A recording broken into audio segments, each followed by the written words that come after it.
coming back. Perfect. There we go. Hey everyone, hope you're all doing well. Welcome to Homies Helping Homies, episode 3. The title of this episode is called Big Iron. We've got an awesome session planned out for you and a wonderful cast. Really quick before we get to the actual cast, wanted to just kind of let everyone know what the event is about. So the actual purpose of Homies Helping Homies is to help the homies, not just with our words or our support, but with our finances, to be able to put money in their pockets, to be able to help fund their careers. Tonight we have cosplayers, Twitch streamers, people working for awesome organizations like Wounded Warrior Project and more. So we're trying to get them the money that they need to be able to make their dreams a reality, and because they're hardworking, they're very talented, and they deserve it. So as you can see below on the actual screen and the Twitch screen, there's actually like a tip menu. If you click that menu, you can go ahead and donate. There can be things associated to the actual tips, so you can just let us know who you want to apply what to. And there is also the it in chat as well. That way, if you are in mobile, you can still check it out. We would really appreciate anything you could spare. If you can't spare anything, that's okay. Just like share it out to everyone to get more people in here so they can have fun and enjoy this chaos that we're going to do. But at the end of the night, all the money gets split 5 ways, including our actual mod, our dedicated mod. Shout out to our unsung hero, the Mighty Centimer, who's going to be helping delegate things and coordinate things. So that'd be really, really cool. And yeah, so right now we're going to go ahead and one by one, I'm going to have the cast introduce themselves and talk about how awesome they are and where they can be found. Starting with the good looking Royal. Well, hello everyone. My name is Lee Royal, and I go by Royalty No Y on all social media. You can find me on Twitch, Instagram, Facebook, Twitter, and if you're fancy on over on TikTok, I'm also over there as well. I'm an actor, stuntman, a husband, a father, cosplayer, dancer. I have a whole bunch of hats in my head besides the one that I'm actually wearing. I do a whole bunch of things, so that's me.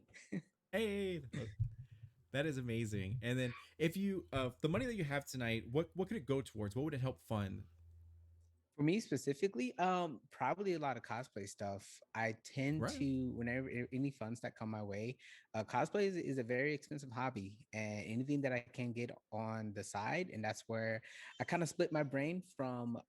Okay, the stuff that I do as my job, that income goes towards like rent and my kids and everything, my family. But if it's something that I'm doing for fun, it's like, all right, well, this can potentially go for a prop or an item that I need. So more particularly that. Perfect. Right on. And then heading over to Jade Valkyrie. Hey everyone, I'm Jade Valkyrie. I am a also wear a lot of hats. I am a cosplayer, fashion designer, now a TTRPG performer. I also stream on Twitch and I do social media management and consulting. What else? I'm working on making my Twitch like better and having a better production quality of my Twitch. And I will be co-streaming the Summer Game Fest, hosted by Jeff Knightley on Thursday. So today's stream stuff will be going towards making my stream better and hopefully getting some cool stuff in time for that co-stream on Thursday. So I'm really, really excited. And I'm excited to be here. It's my first time playing with D'Angelo, so really Yeah, happy. I'm so excited. I've seen you perform, and I'm like, oh my god, like everyone here is so good. And then, and I'm like, hopefully, I'm a good dungeon master for them. And I got like super anxiety, but everything will go well. Good vibes, good vibes. All right, Thanks. and then going over to Ronan. What's up? I'm Ronan Fox. You can find me at Ronan Fox on pretty much everything. I'm on Instagram, Twitter, just started a TikTok, so I'm figuring all that craziness out. And I'm a baby Twitch streamer. I've been streaming for about a month, so I'm getting into all that streaming. Well, I stream open world RPGs for my enjoyment and apparently scary games for everyone else's enjoyment. So that's what I've been doing recently. But that is probably the single best way to support me right now. Is that way through Twitch. So go to find me. I'm at Ronan Fox. You can follow me there. Almost at my first benchmark, so that would be a huge help. And outside of that, I am a writer, father, husband, all those good things. So I got a busy plate, but I'm trying. And what would this money help you towards? Would it help you towards your novel or buying extreme equipment or anything like that? It would everything that is going. All of my resources right now are going towards the stream. I've decided to sort of hit that full bore, and sort of invest everything that I have into that currently. So that is where everything's going. Right on. Oh, I'm so sorry. Okay. So, two things. One, if you could type your Twitch channel into a chat because people are probably going to type FOX instead of FAWKS. Oh yeah, yeah. So yeah, so that'll help. And two, due to Ronan's like real life job, he cannot accept any money outside of his normal like job and everything like that. So this was actually going to be a 4-way split tonight instead of a 5-way split. So the way you can help out if you're enjoying Ronan's performance and everything like that, please seriously go over to his Twitter or go over to his Twitch to help him out because every follow will help him getting to his goal of reaching affiliate and like doing all that sort of stuff. And he has great content creator. It's very enjoyable to watch him get scared. So you wanna see him do that. So it's good Yeah, stuff. wonderful. And then go and going over to the technically a god in this Homies Helper Homies universe, Mountain Taker, aka Ben. Yeah, so Mountain Taker is where you'll find me, I guess, on Discord, and that's about it in gaming areas. Otherwise, you threw in my Twitch, or Twitter, which is Watkins Benjamin, which I created years ago, and apparently have yet to friend people who sent me friend requests because I don't use it very often. Ronan for one of them. For tonight, I'll be playing Ark, inspired by some fun characters who I'm not going to name because then it'll give away a few things. But all the any donations that come my direction are going to go to the Wounded Warrior Project. I work for them. I'm a veteran myself. Today is the anniversary of D-Day. And so those donations are going to go to help post 9/11 veterans heal mentally, physically, and also to take care of their families as well. So that's anything that comes my direction is going to go straight to there because I want to keep helping my brothers and sisters that are serving and have served. Yeah, that's so amazing. That's awesome. Yes. So my name is D'Angelo Murillo, and I'll be the dungeon master for this evening. And I was the one that created Homies Helping Homies, and it is my goal and my passion to bring more diversity and inclusion into our community. Not only that, but help move the needle forward, not just in ways of like followers or verbal or written support, but actual like monetary gain and everything. So really quick, one by one, could you guys announce like how much money you think off the top of your head you've made over the years you've doing tabletop RPGs? How much money you've made from that? So starting with Royal.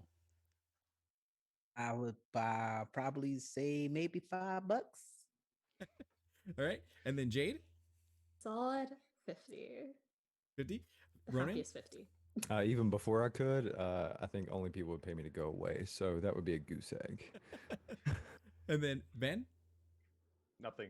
0. Yeah, Yeah. so that's exactly why I started this event, is because a lot of people pour their heart and souls into the performances, hours upon hours of like performing on a live stream and everything like that. And a lot of times they don't really come home with anything to pay their bills or to buy the cosplays that are putting on in front of you, or the paying the internet bill and all that sort of stuff, that to be able to continue to do what a lot of people love. So this is the one event, to my knowledge, that people can come and have a great time, and they can support, and the money really goes to help real people with their real projects. So yeah, I think we've raised like around $1,400, and it's only episode 3 so far for all the total for different performers. So hopefully we'll be able to hit our $200 goal tonight, and then not only that, but exceed it, and have a lot of fun tonight and do all that kind of stuff. So yeah, so I'm excited. So once again, the system that we're playing is Dungeons and Dragons 5th edition, and but the theme is sort of like a Western sort of vibe. So if you have any crossbow bolts or sorry, crossbows, bows, or anything like that, those would all be sort of guns in this gunslinger sort of world. So just kind of like modify whatever you'd like to it, and that's completely fine. And however, Ronan is actually a gunslinger is class, so that already like checks out and everything. Yeah, so that'd be really, really good. And yeah, so we'll go ahead and get into the adventure. So you guys are in the are from like the town or the sort of area of Woehaven. Now in Wohaven, it's a very kind of like robust city, sort of town, and everything's going like really, really well there. To the point where crime is not too out of control. However, in the rest of the world, or at least the nation, things are pretty bad because there are two current warring nations, and a lot of crime has spiked because a lot of the military is needed elsewhere and everything. So two of you are lawmen or work for the law, and two of you are outlaws. Now I know that Ben, you're a lawman, right? That's And correct. then Ronan, you're an outlaw, correct? And then Yep. Jade, what do you want to be? I think Adelaide would be a law person. Okay. And then Royal, Let's do it. I'll be an outlaw. Ella. Okay, perfect.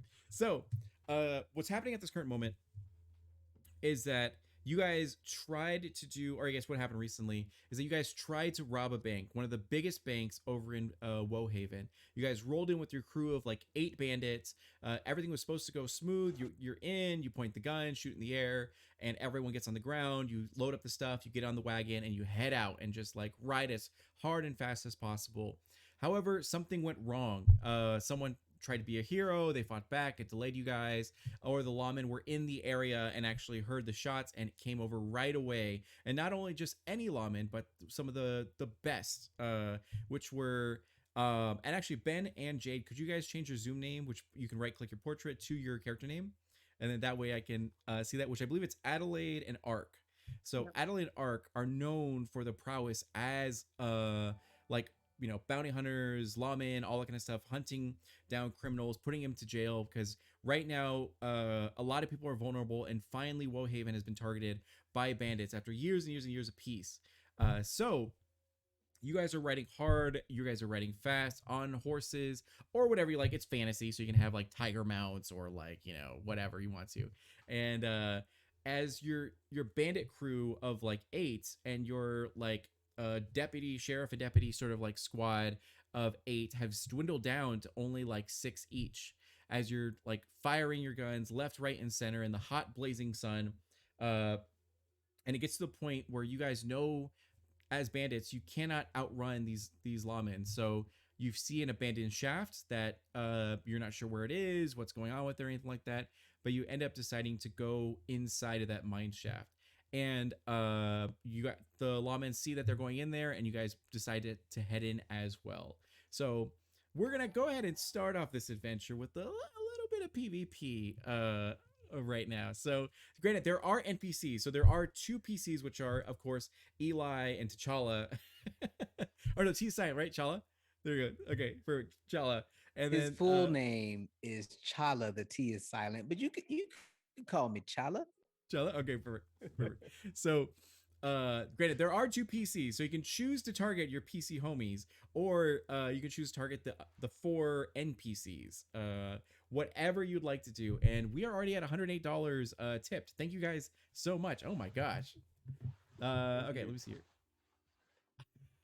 So oh, okay, never mind. We are no longer Wild West. Thanks to Alexia the Thief, it is now a noir detective drama. So you guys are still criminals, but you've got your nice suits and suspenders and like yeah, you pull off your hat.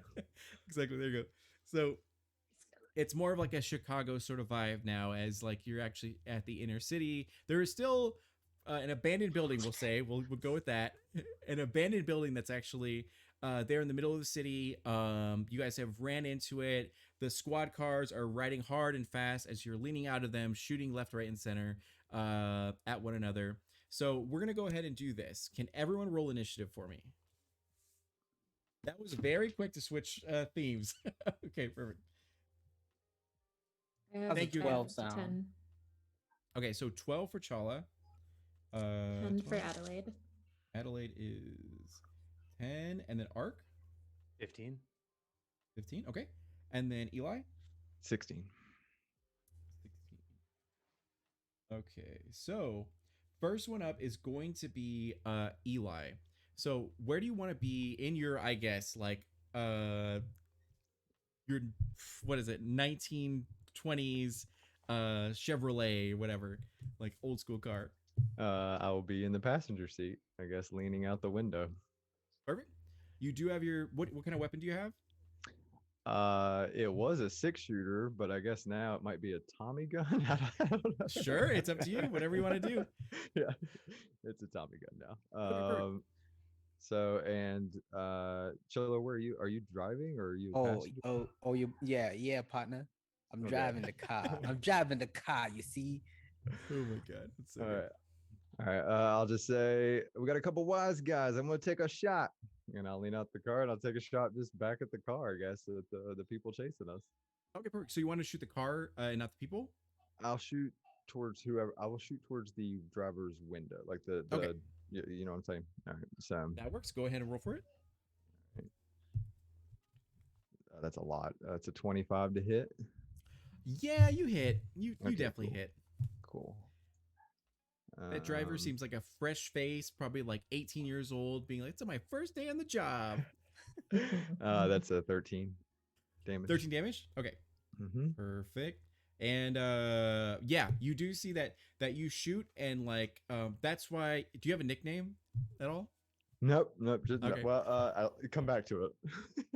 All right, Eli the Fox Ward go. 'Cause I'm is sly. so notorious, and yeah, exactly. As you aim, you shoot, and it's one shot, one kill. As that young, fresh face, sort of like detective, gets shot in the chest and immediately like swerves the car, like as it's going, wild and crazy. So next one up, do you have anything else you want to do for your turn?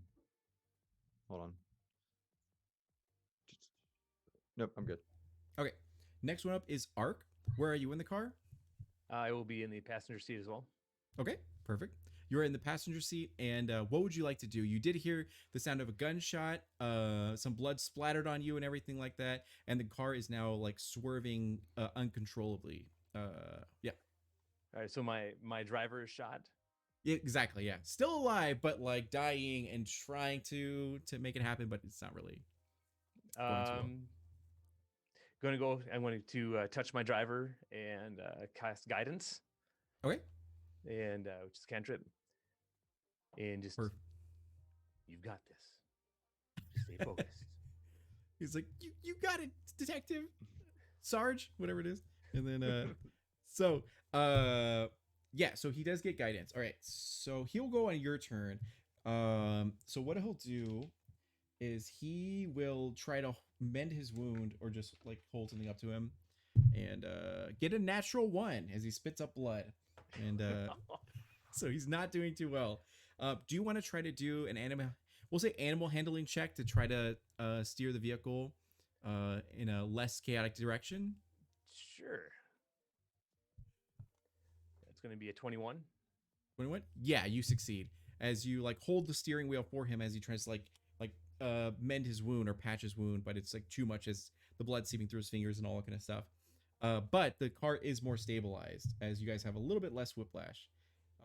And after that is gonna go to Chala. So we're driving. All right, Fox. I got this net. You see? I'm gonna drop this net. It's gonna fall in the tire.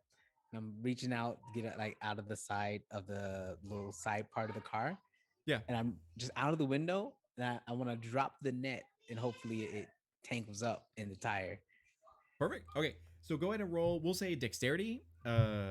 Whatever you feel is appropriate, but I think dexterity would be the closest for like throwing something, trying to aim for it. Okay. All right, Raynock donated $25. That's a nice little 20, Fox.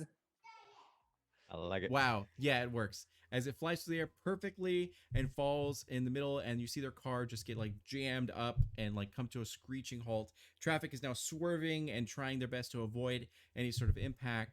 And you guys are able to like get some distance. But the incredible Adelaide Stormweather, which is totally a like novel name for a detective novel name, And then she walked in.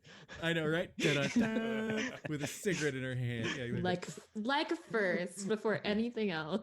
exactly. Just one high-heeled leg. I think there is a video. So what would you like to do?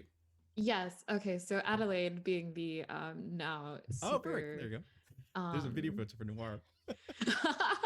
oh my gosh, we should all do Yeah, that. Okay, yeah. I'm gonna do that before I say what I'm gonna do because that Good is job, amazing. Alexia. We have to. Okay, so there is also drama. Mob boss slash mini boss spawning, hunting down the guy that shot his brother while driving in the car. Okay, yeah. So we'll switch around with it. Yeah. So Adelaide, we're gonna say that Eli the fox had shot your brother and killed him. So therefore you have a real big reason to loathe this character, Okay. Uh, and that is the Rainox drama. So thank you for that. she kind of goes in an hysteric laugh. You should not have done that. And she's gonna fire a third level chromatic orb at the vehicle. Okay. Um, We'll say you take and- out your shotgun, your signature Okay. shotgun. and it's a 21 to hit. What is your AC, Eli? 20. 20? Yeah. So it does hit. And that will be, let's say, she's feeling electricity, so lightning damage though. This is a very electrical shotgun. And that's gonna be what damage? 26 electrical lightning. Perfect. So was we're looking gonna at my say that filter. like you shot the actual shotgun, and like maybe Eli was like feeling super confident as he takes a drag of his like cigar, we'll say, instead of a cigarette. And yeah. And then he goes to like turn up the volume of the fantasy Dean Martin, or like, and then ends up, or Dragonborn Martin, and ends up actually like touching the console right when you shoot the shotgun, causing an electric surge to like go through the console to his body, and then he's like smoking from the ears and everything.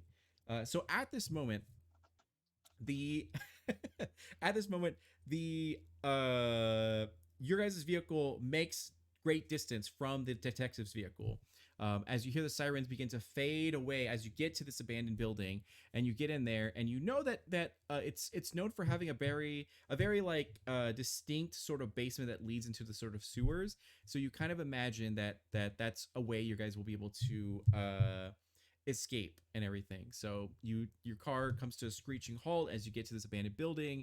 You all unload with your giant bags of money, and that's like flying in the actual air as like one of them's open, and yeah. So you guys make your way in as the crew for Eli and Chala.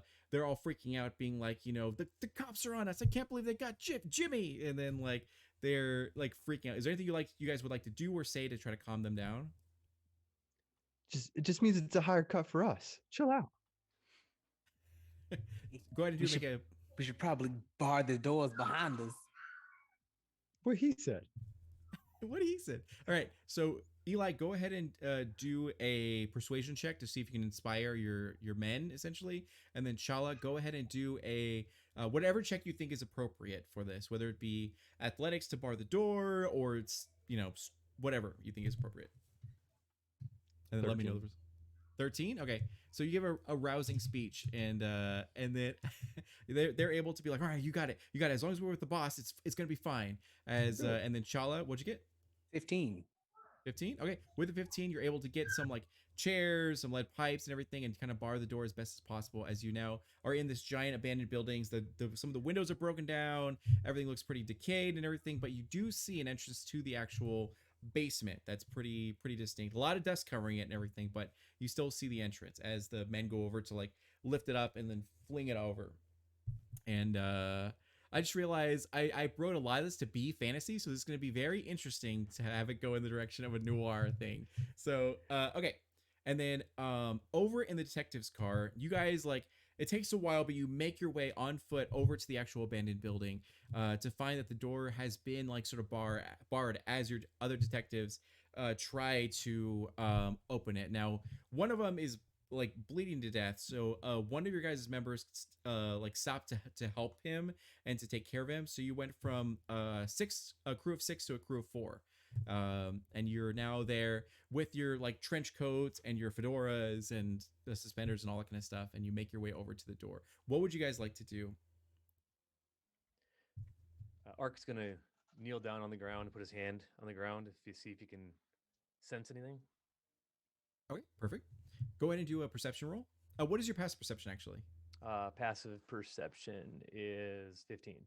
15. So the way I play Dungeons and Dragons with passive perception is that you cannot get lower than your passive perception. So if you want to roll, if it gets higher than 15, then go with that. If it gets lower than 15, then just go with the 15. So go ahead and roll perception. We're at 15. 15? Okay, perfect. So with a 15, you put your hand onto the ground, and although you hear the sounds of the sirens, of the yelling, being like, it's Steve's first day, don't die on us, and all that kind of stuff, you do feel the footsteps of like 6 people running through the actual building, and then going into what appears to be descending down, but they're not crazy far away from you guys. If you're able to get through this door or jump through a window or something like that, you could be able to catch up with them. All right. And Natalie just speaks up like, "Where are they going, Ark?" They're going into the sewers. Well, we gotta blow this door open stat. But is there a sewer grate, a manhole cover? We can get down. We can meet them where they're at. Maybe cut them With off. a 15, you do recognize that there is one nearby that you could pop open and try to see where it leads. You're not sure what the layout is down there, but there absolutely is a sewer drain, or sorry, a manhole cover. Yeah. Also, Ashley, if you're in chat, you did donate $50. So if you want something, let me know. If you want the accent change, drama, change of theme, whatever you want, Ashley, just let me know. And then, okay, what would you guys like to do? So the grate, is it? I'm good. Adelaide's going to try and grab the grate and see if it'll That works. budge. Okay, it is pretty hefty, so you will need an athletics check of at least an 8 in order to succeed. Okay. Which you have like fighter, so you should be good. Hopefully. Yeah, 17. 17. Oh yeah, you like pick it up like it's a frisbee and throw it, and sure enough, there's a huge like horrendous smell that's coming up, rising from it, but you're able to descend down there if you'd like to. Yes, and last one that is as well a rotten. Well, we're all gonna be rotten after this.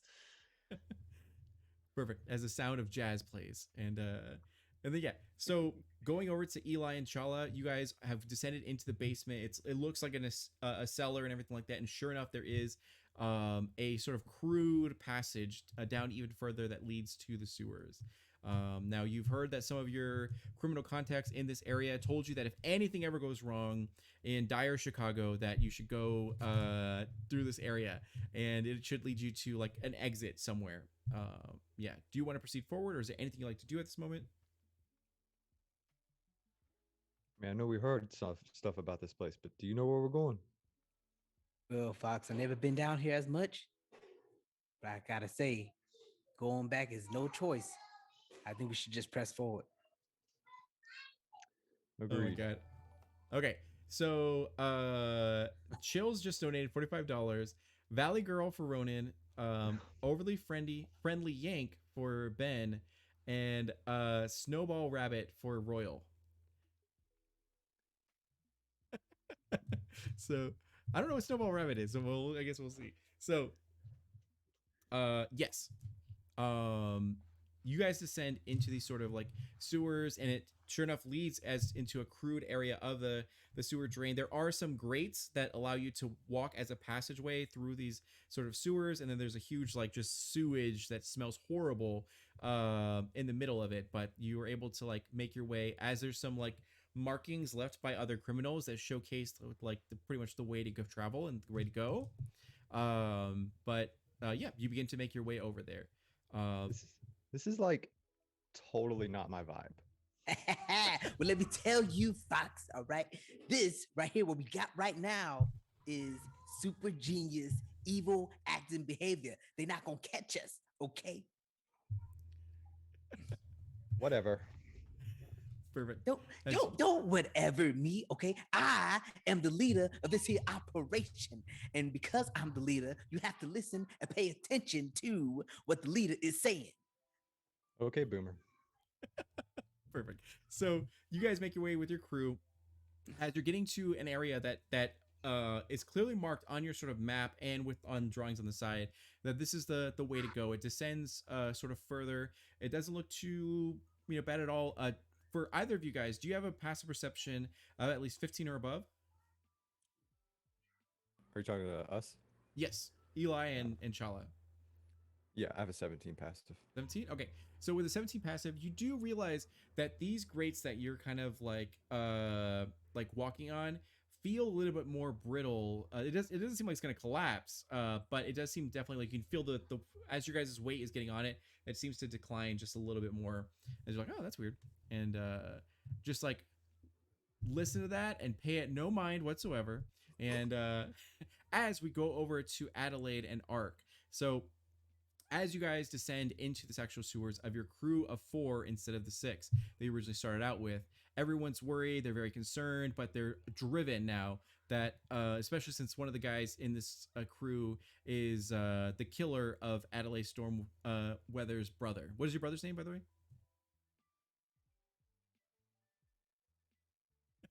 If you don't choose something, I'll just say Derek. Dean. Dean? Okay, perfect.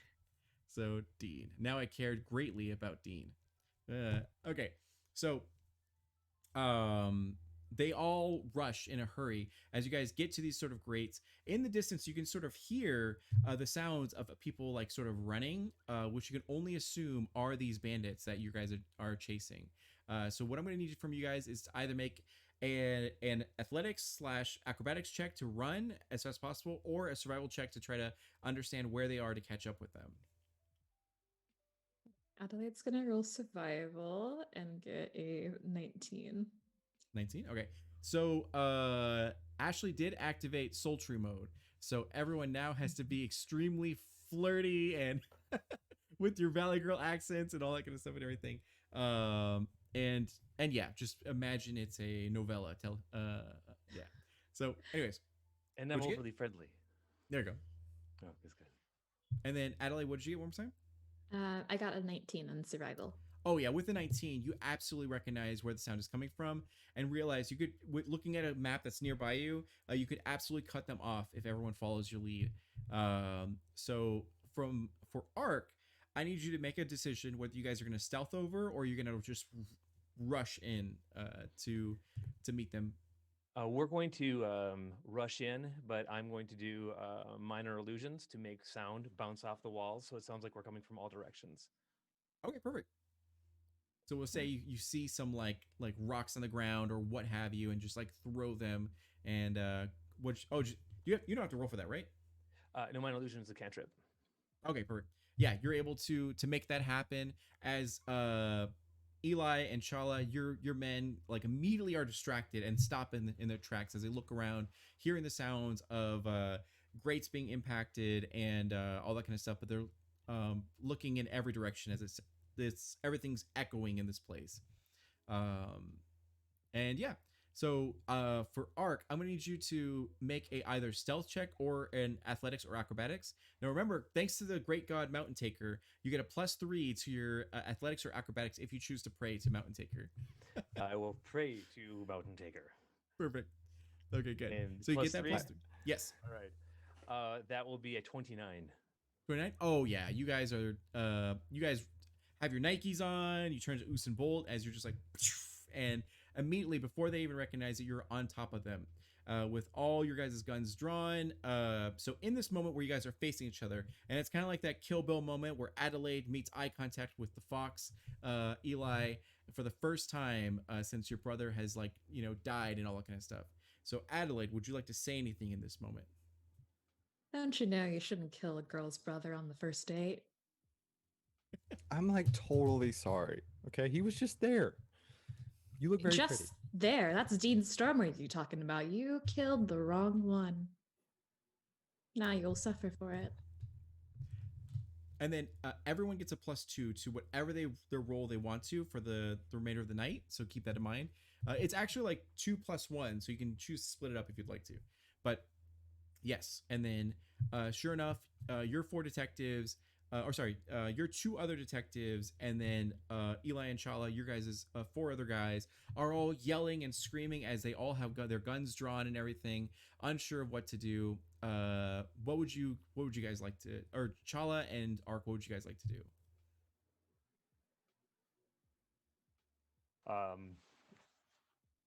Ark is going to be standing right next to Adelaide, kneeling slightly next to her, and trying to perceive, but the distance between him and these gangsters, where they're approximately at.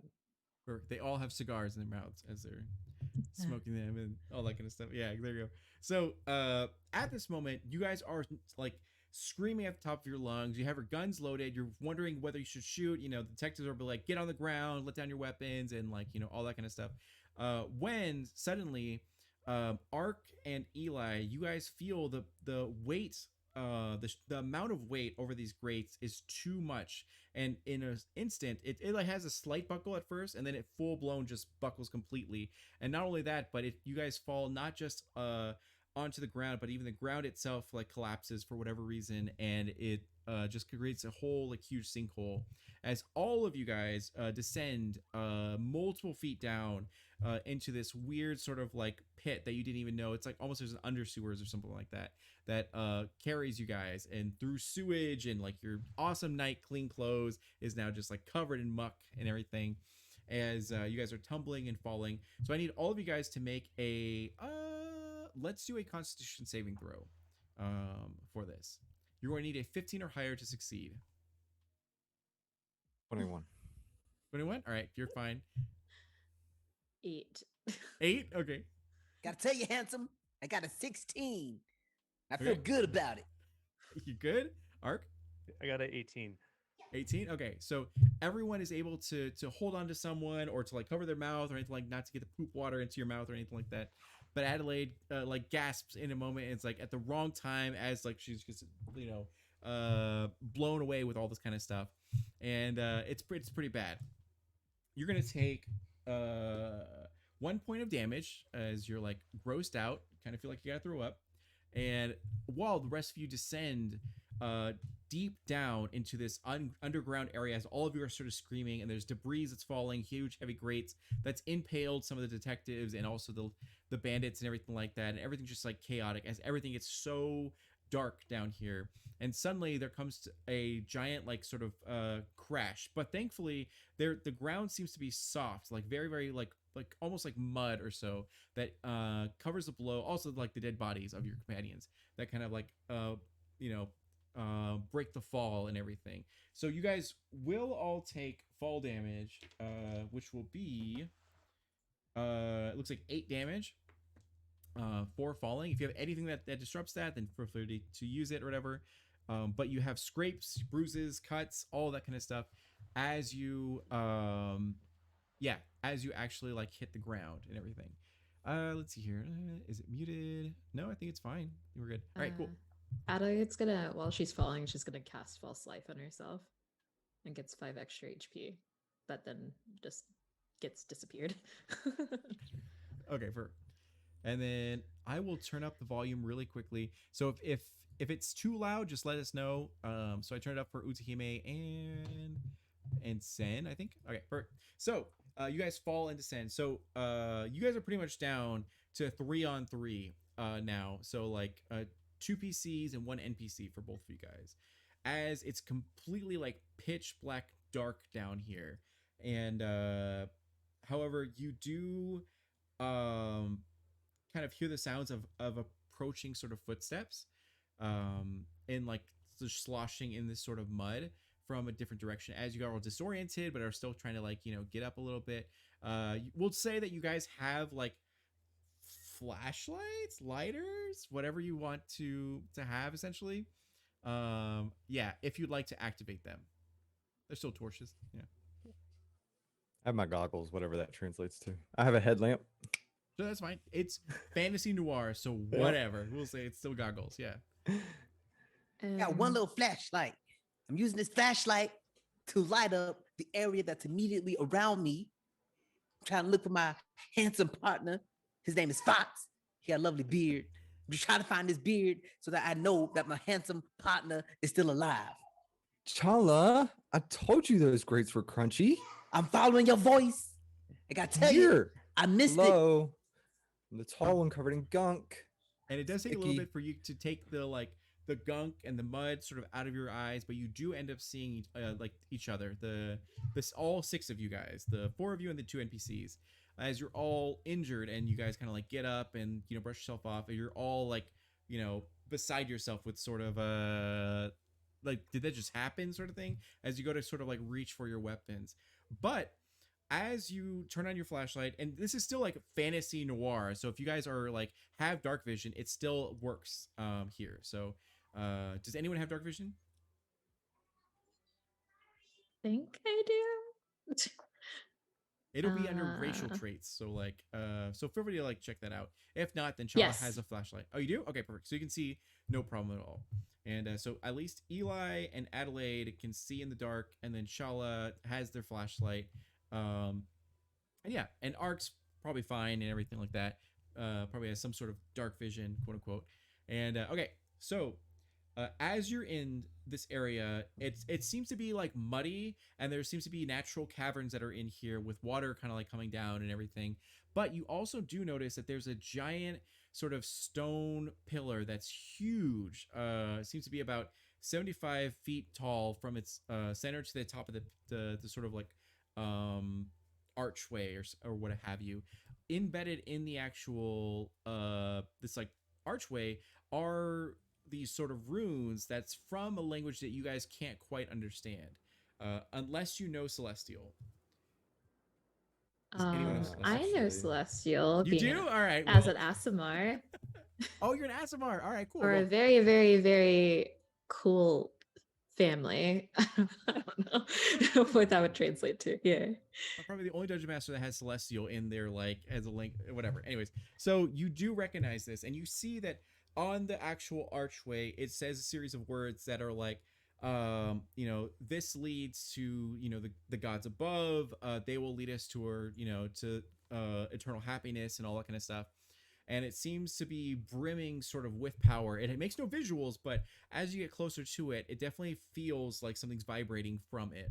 And at this moment, you see that there are 6 figures that seem to be drow that are coming towards you guys with an actual like purple cloaks, and they seem to have various equipment on them. As they look to you guys, and they have dark vision, so they don't need flashlights or anything like that. Still wearing suspenders and like nice clean clothes and all that kind of stuff and everything.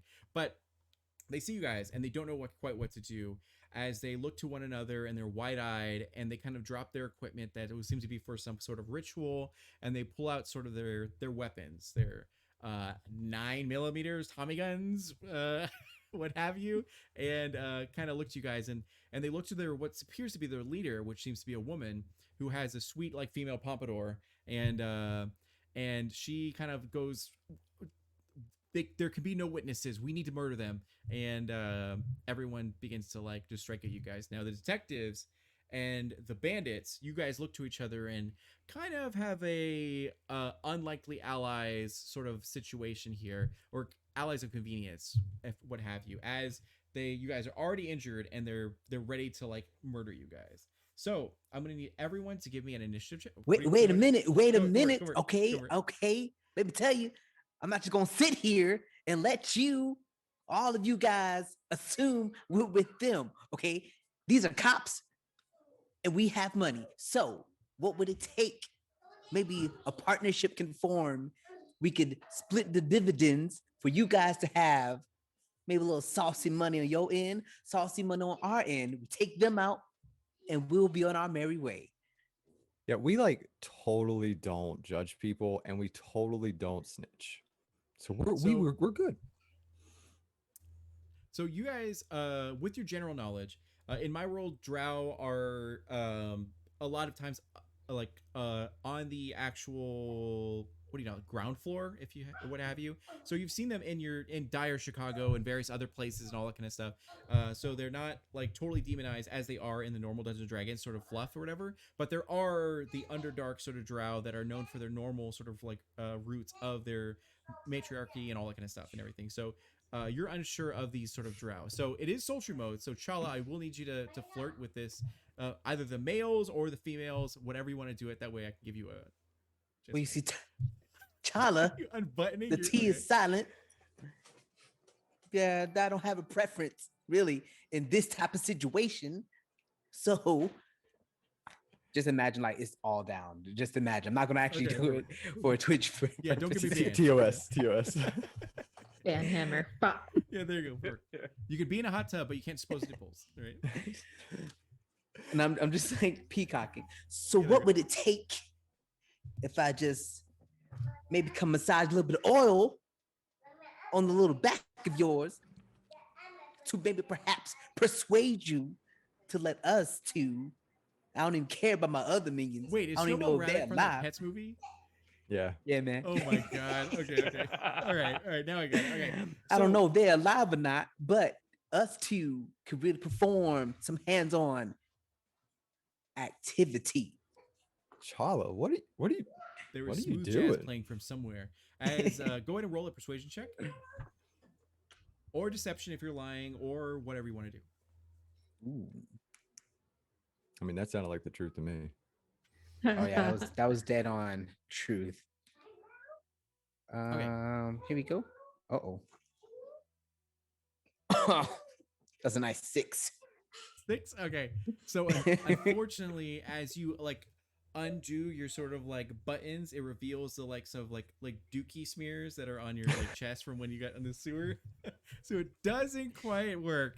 As they're like, all right, murder that guy first, and then and they immediately like roll into combat. So everyone, go ahead and give me an initiative roll. Add a 21. 21. Oh my god. All right, there you go. And then Arc. That would be a 16.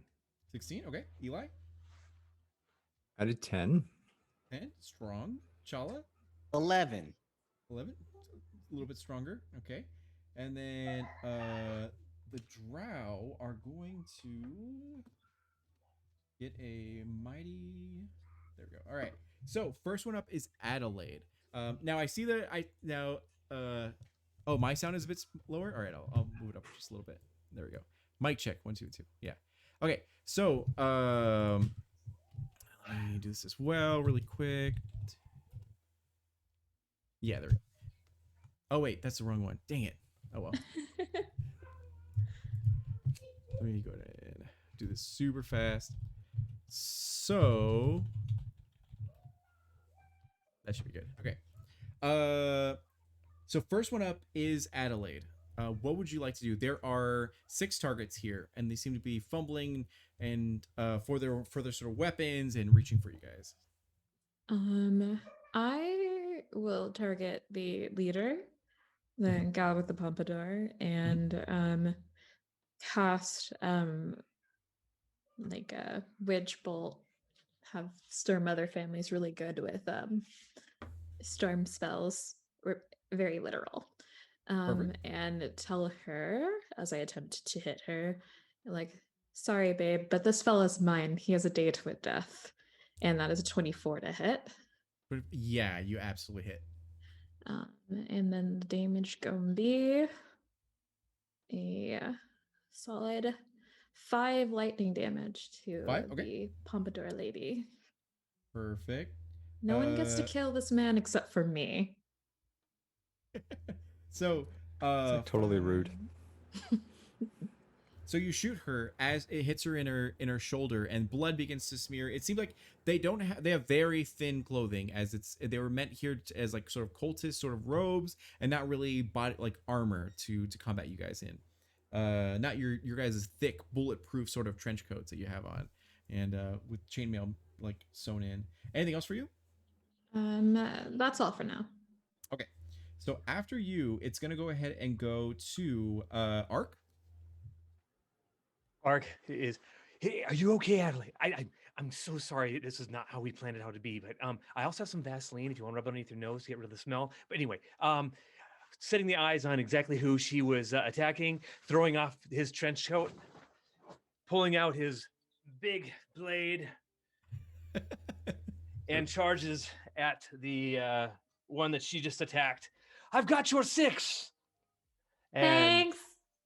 runs in, and that's going to be a 8 to hit on the first swing. 8 to hit. Okay. That does not hit. Do you get a second attack? I do. All right, go for it. That'll be a 10. I'm A 10? just so A 10 happy to will be able hit. to help Adelaide Yeah. out. 10 hits? No? Yep. Yep. All right. 10 hits. So it's going to be 2d6 plus 2, 10 plus it's a psychic sword. So an additional 6 points of damage. So 16.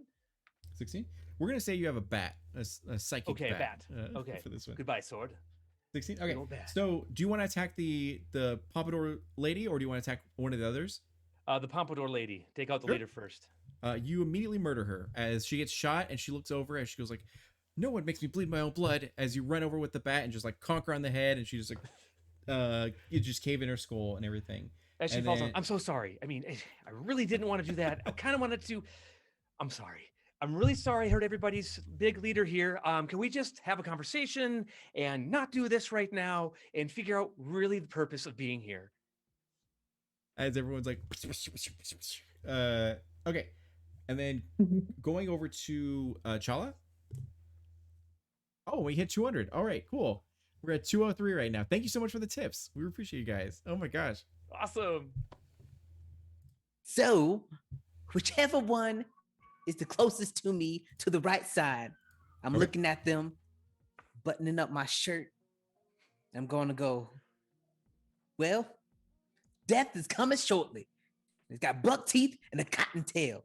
And I pull out my pistol right at him and pow, going for a pistol shot. Perfect. And then go for it. You need a 10 or above to succeed.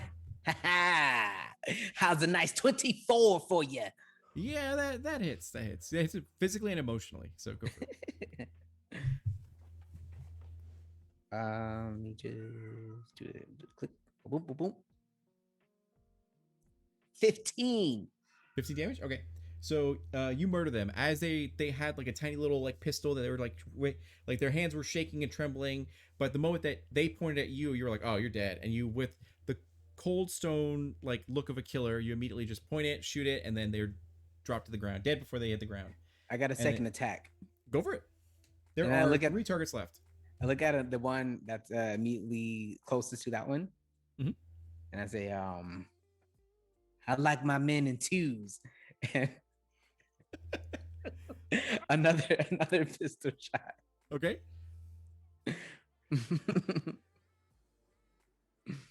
Whopping 25. Yeah, that hits. That definitely hits. And there it comes. There it comes. 10.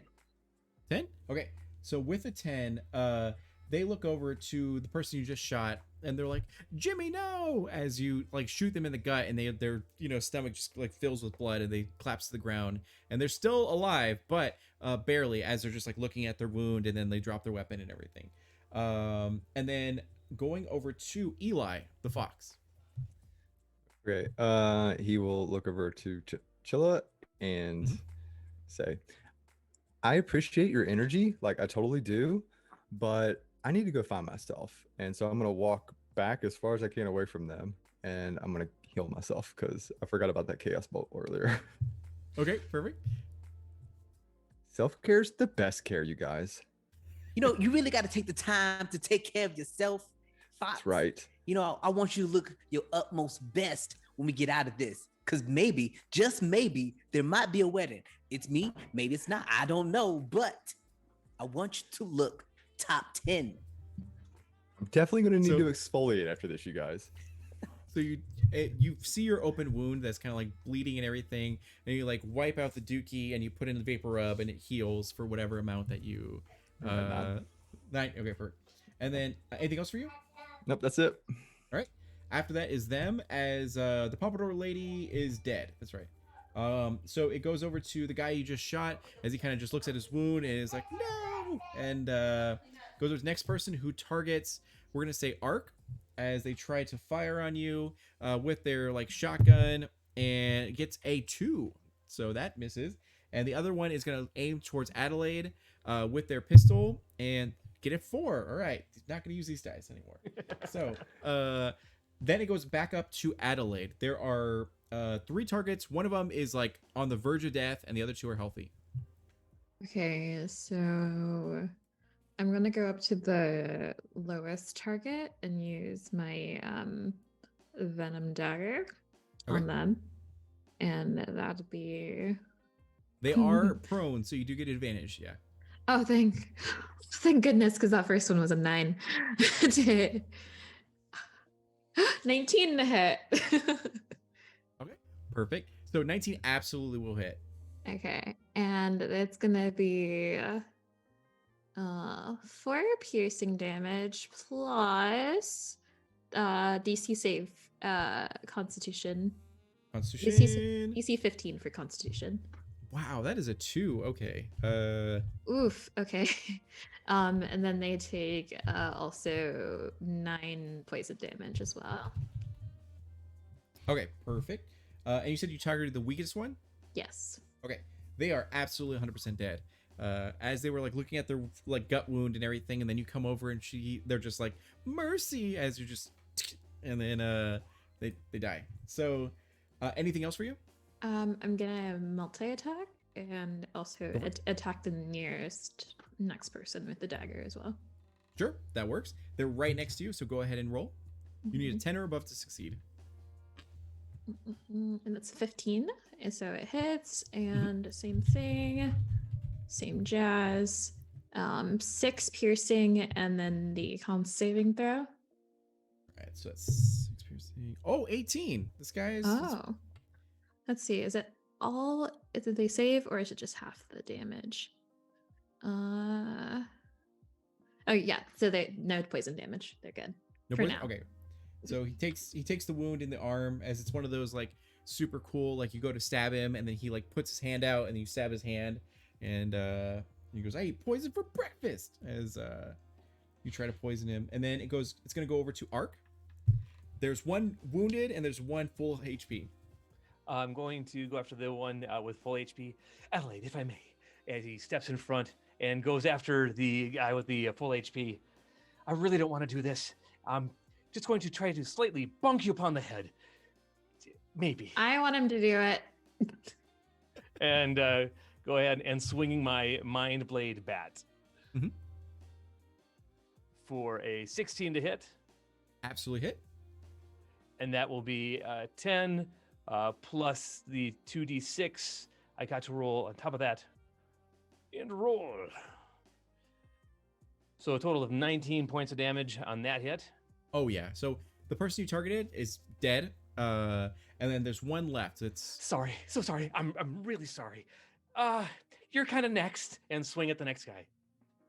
like a terrifying killer and be like, I'm sorry I have to murder you. And that's a 7. So just woof. Oh, I'm so glad I didn't hit you. I'm so sorry. But you're probably going to die. I'm sorry. He's definitely gonna die. You're going to die. And then now it's gonna go over to Chala. There's one person left.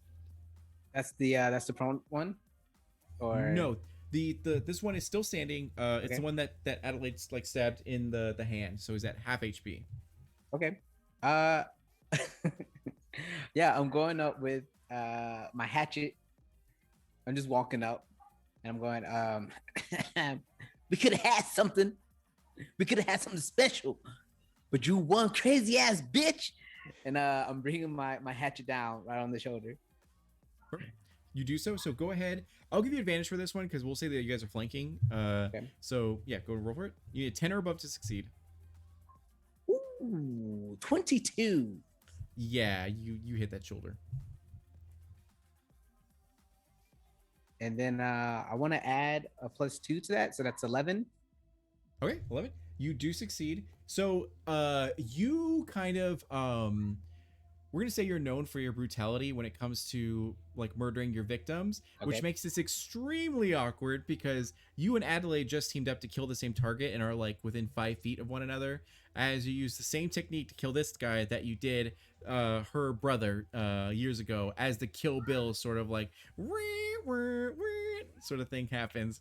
And yes, but as you guys are starting to calm down a little bit, and I will say in this firefight, you guys lost your two NPCs that like you guys had. It's just like they all guns blazing and everything. So what happens is that before you guys can actually talk with one another, like sort this out, while the adrenaline's still rushing through your system, you notice something very, very odd and peculiar as you look down to see the blood traveling on its own through this mud. And I just want to say that I originally wrote this as a fantasy western, but now it's a noir western, so it's going to get a little bit weird here. But just bear with me. So the blood travels through the mud and into the pillar, the big archway that actually is near you guys with the celestial writing. As you see the celestial words begin to illuminate and like glow and bloom in light, and as it illuminates this entire sort of area, no need for any sort of flashlights anymore or dark vision. It's almost a little bit overpowering. As you see a golden light begins to appear like beneath the archway, almost as if it's a portal of some kind. And we're gonna say, because it's noir, it'll be like a portal elevator. As you see an elevator begin to like shaft come down and then ding and open up. As you see, there is a animated sort of guardian. It seems to, or animated guardian that's like a suit of armor that's gold and blue, suspenders and a shirt and we're gonna say pompadour as well. And it comes out and he kind of like looks to all of you guys and goes, "Nah, see, are you the ones that freed me? See?" As he kind of like looks to you, has toothpick in his non-existent mouth. My name is Ark. This is my friend Adelaide. She is a wonderful lady to get to know. And behind us are two gentlemen who I believe really could see the light and maybe change their ways. What's your name? Think of a name. All right, 1 second. So it's going to be Hatim. So he goes, the name's Hatim, and I work for the big boss. Thanks for, we're gonna say it's gonna be Bahamut. We're gonna say, I work for the big boss Bahamut, and want to thank you, as he kind of gestures to the big archway. And he goes, we've been trying to get this portal, powered for some time now, and we get stopped every year, unfortunately. But this year's different because of you fine folk. So I want to thank you guys by offering you to be the first ones to die. And it kind of like has kind of gestures a little bit as he takes another drag of his toothpick. I really appreciate the offer, but I'm gonna have to decline. Sorry. You like need to work on your people skills. You're never gonna get anywhere like that, Sweaty. How many times did I have to tell you, fellas? Dying is not something on the menu for the first date. Well, I gotta tell you, I already died once, and I don't plan on doing it again. So we're gonna keep the same initiative as this animated guardian seems to suddenly pull out a gun, and then he like goes to fire on you guys, a celestial gun. So he will keep the same initiative that the drow had and everything. So first one up is going to be, wait, where do we go for? Chala was the last one to act, so we're going to go to Eli. So Eli, you have, you just healed yourself. You have your gun in hand, and you look over to this animated guardian who's, has a pretty sweet, metal pompadour as he's, Okay. I will look at him and say, if that's the way it's got to be, then like you're totally going to die, and I will take a shot. Okay, perfect. So this is an actual creature, so I'm going to use stats from the book like a good dungeon master. It's a 19 to hit. You do hit. That does hit. So go ahead. Drama, please. Not Bree. Oh my god. Okay. So, well, I do have some drama coming. So it's just after this, like, a small moment. So I do acknowledge that. So we're gonna go with, I think the Alexia's first with the add X partner, and then Utahime's was gonna be the poll, and then not Bree drama. Okay, there's a lot of drama. Oh my god. All right. We'll get to that. So go ahead and do damage. 7 points of damage. Okay. And then I'm going to walk up to Chala and put my hand on his shoulder and cast something. I forgot what it's called. Sanctuary, I think is what it's called. Yeah, Sanctuary. And as I do that, I'm gonna put it on her shoulder and be like, "I'm going to protect you," and I'm gonna squeeze his forearm. Have you like been working out? You know what, Fox? I got to tell you, I'm really glad that you noticed. I've been working on my glutes. Nah, they feel real strong, don't they? You I do don't see him think- clench his butt cheeks, and it's magnificent. It looks great. It's like impressive. You know, I might be the first bad guy with the best glutes in the world. Maybe that should be your nickname. Chala glutes. Yeah. Chala glutes. Okay. Anything else for you? No, that's it. So after you is gonna go. We're gonna let the monster go ahead and do his thing. So this animated guardian, very lazily takes out his celestial pistol that says, Bahamut saves or something, and then ends up pointing it at Chala and then fires, which will be a 2. Great. So I need to figure out what dice to use. All right. Then it's gonna go up to Adelaide. Okay, so,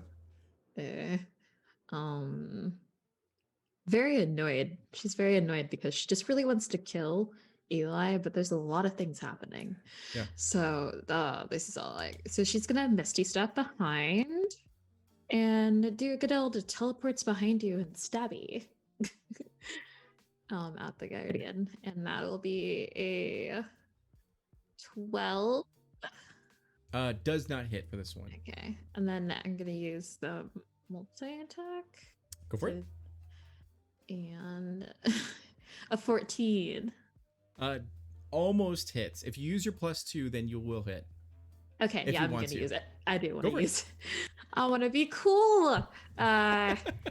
Let's see. And then it'll be 16, or not 16. Wait. Okay, 6 voice piercing damage. And 6 then piercing? the DC, and then the DC 15 for Constitution. Okay. There we go. Let me see this really quick.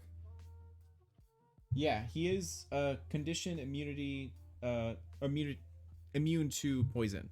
Because he's a literal, like, his clothing, but no limbs or anything like that. It's simply just his clothing and all that, with like a golden light that kind of pulsates through him. But you still damage his armor, Yeah. which is good. And after that is gonna go over to Ark. I'm gonna beat him in the face. Swinging my Mind Blade bat. Perfect. That is a 13 to hit, but I'm going to add the 2, so it's going to be a 15. It will hit. All right. So first hit is going to be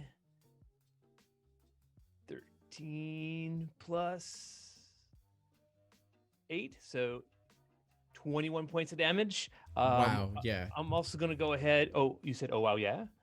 Yeah. You kill him. You. Oh, uh, okay. So- Yeah, kick his ass, Ark. Bat to the face. As you. Yep. As the two detectives show their proficiency in murder, you guys, you stab into this armor, and the other one like hits him with the bat, and his golden energy just explodes and sort of like it dissipates as he crumples sort of to the ground. And at this moment, one of the dramas is now redeemed for Alexia. The 2 other ones are coming. Let me know what Utahime wants, and also what Bree wants for your guys' drama. If there's anything specific, ex-lovers, what have you, whatever crazy concept, we'll work it in. So at this moment, the portal sort of pulsates even more as the elevator goes up and then seems to be coming down again with something else, as you hear the sounds of rushed like footsteps sloshing through the mud, as it appears to be a Cabian, which is like a being who is like a humanoid that fornicated with a incubus or succubus, and sure enough, a like infernal baby was born. So red of skin. She also has a pompadour, because this is my world and pompadours are justified. This noir. So, but you do notice that Chala, this is your ex-lover. Go ahead and give me a name for your ex-lover. Oh no, yeah, go ahead and give me a name. Ororo. Ororo. Okay. O-ro-ro. Perfect. God bless you. So, this Cabian woman, sultry mode is activated, so she has a flower in her hair. and her eyeliner's on point. It looks like her wings are so sharp they could cut a man. So she appears and she goes like, "What have you guys done?"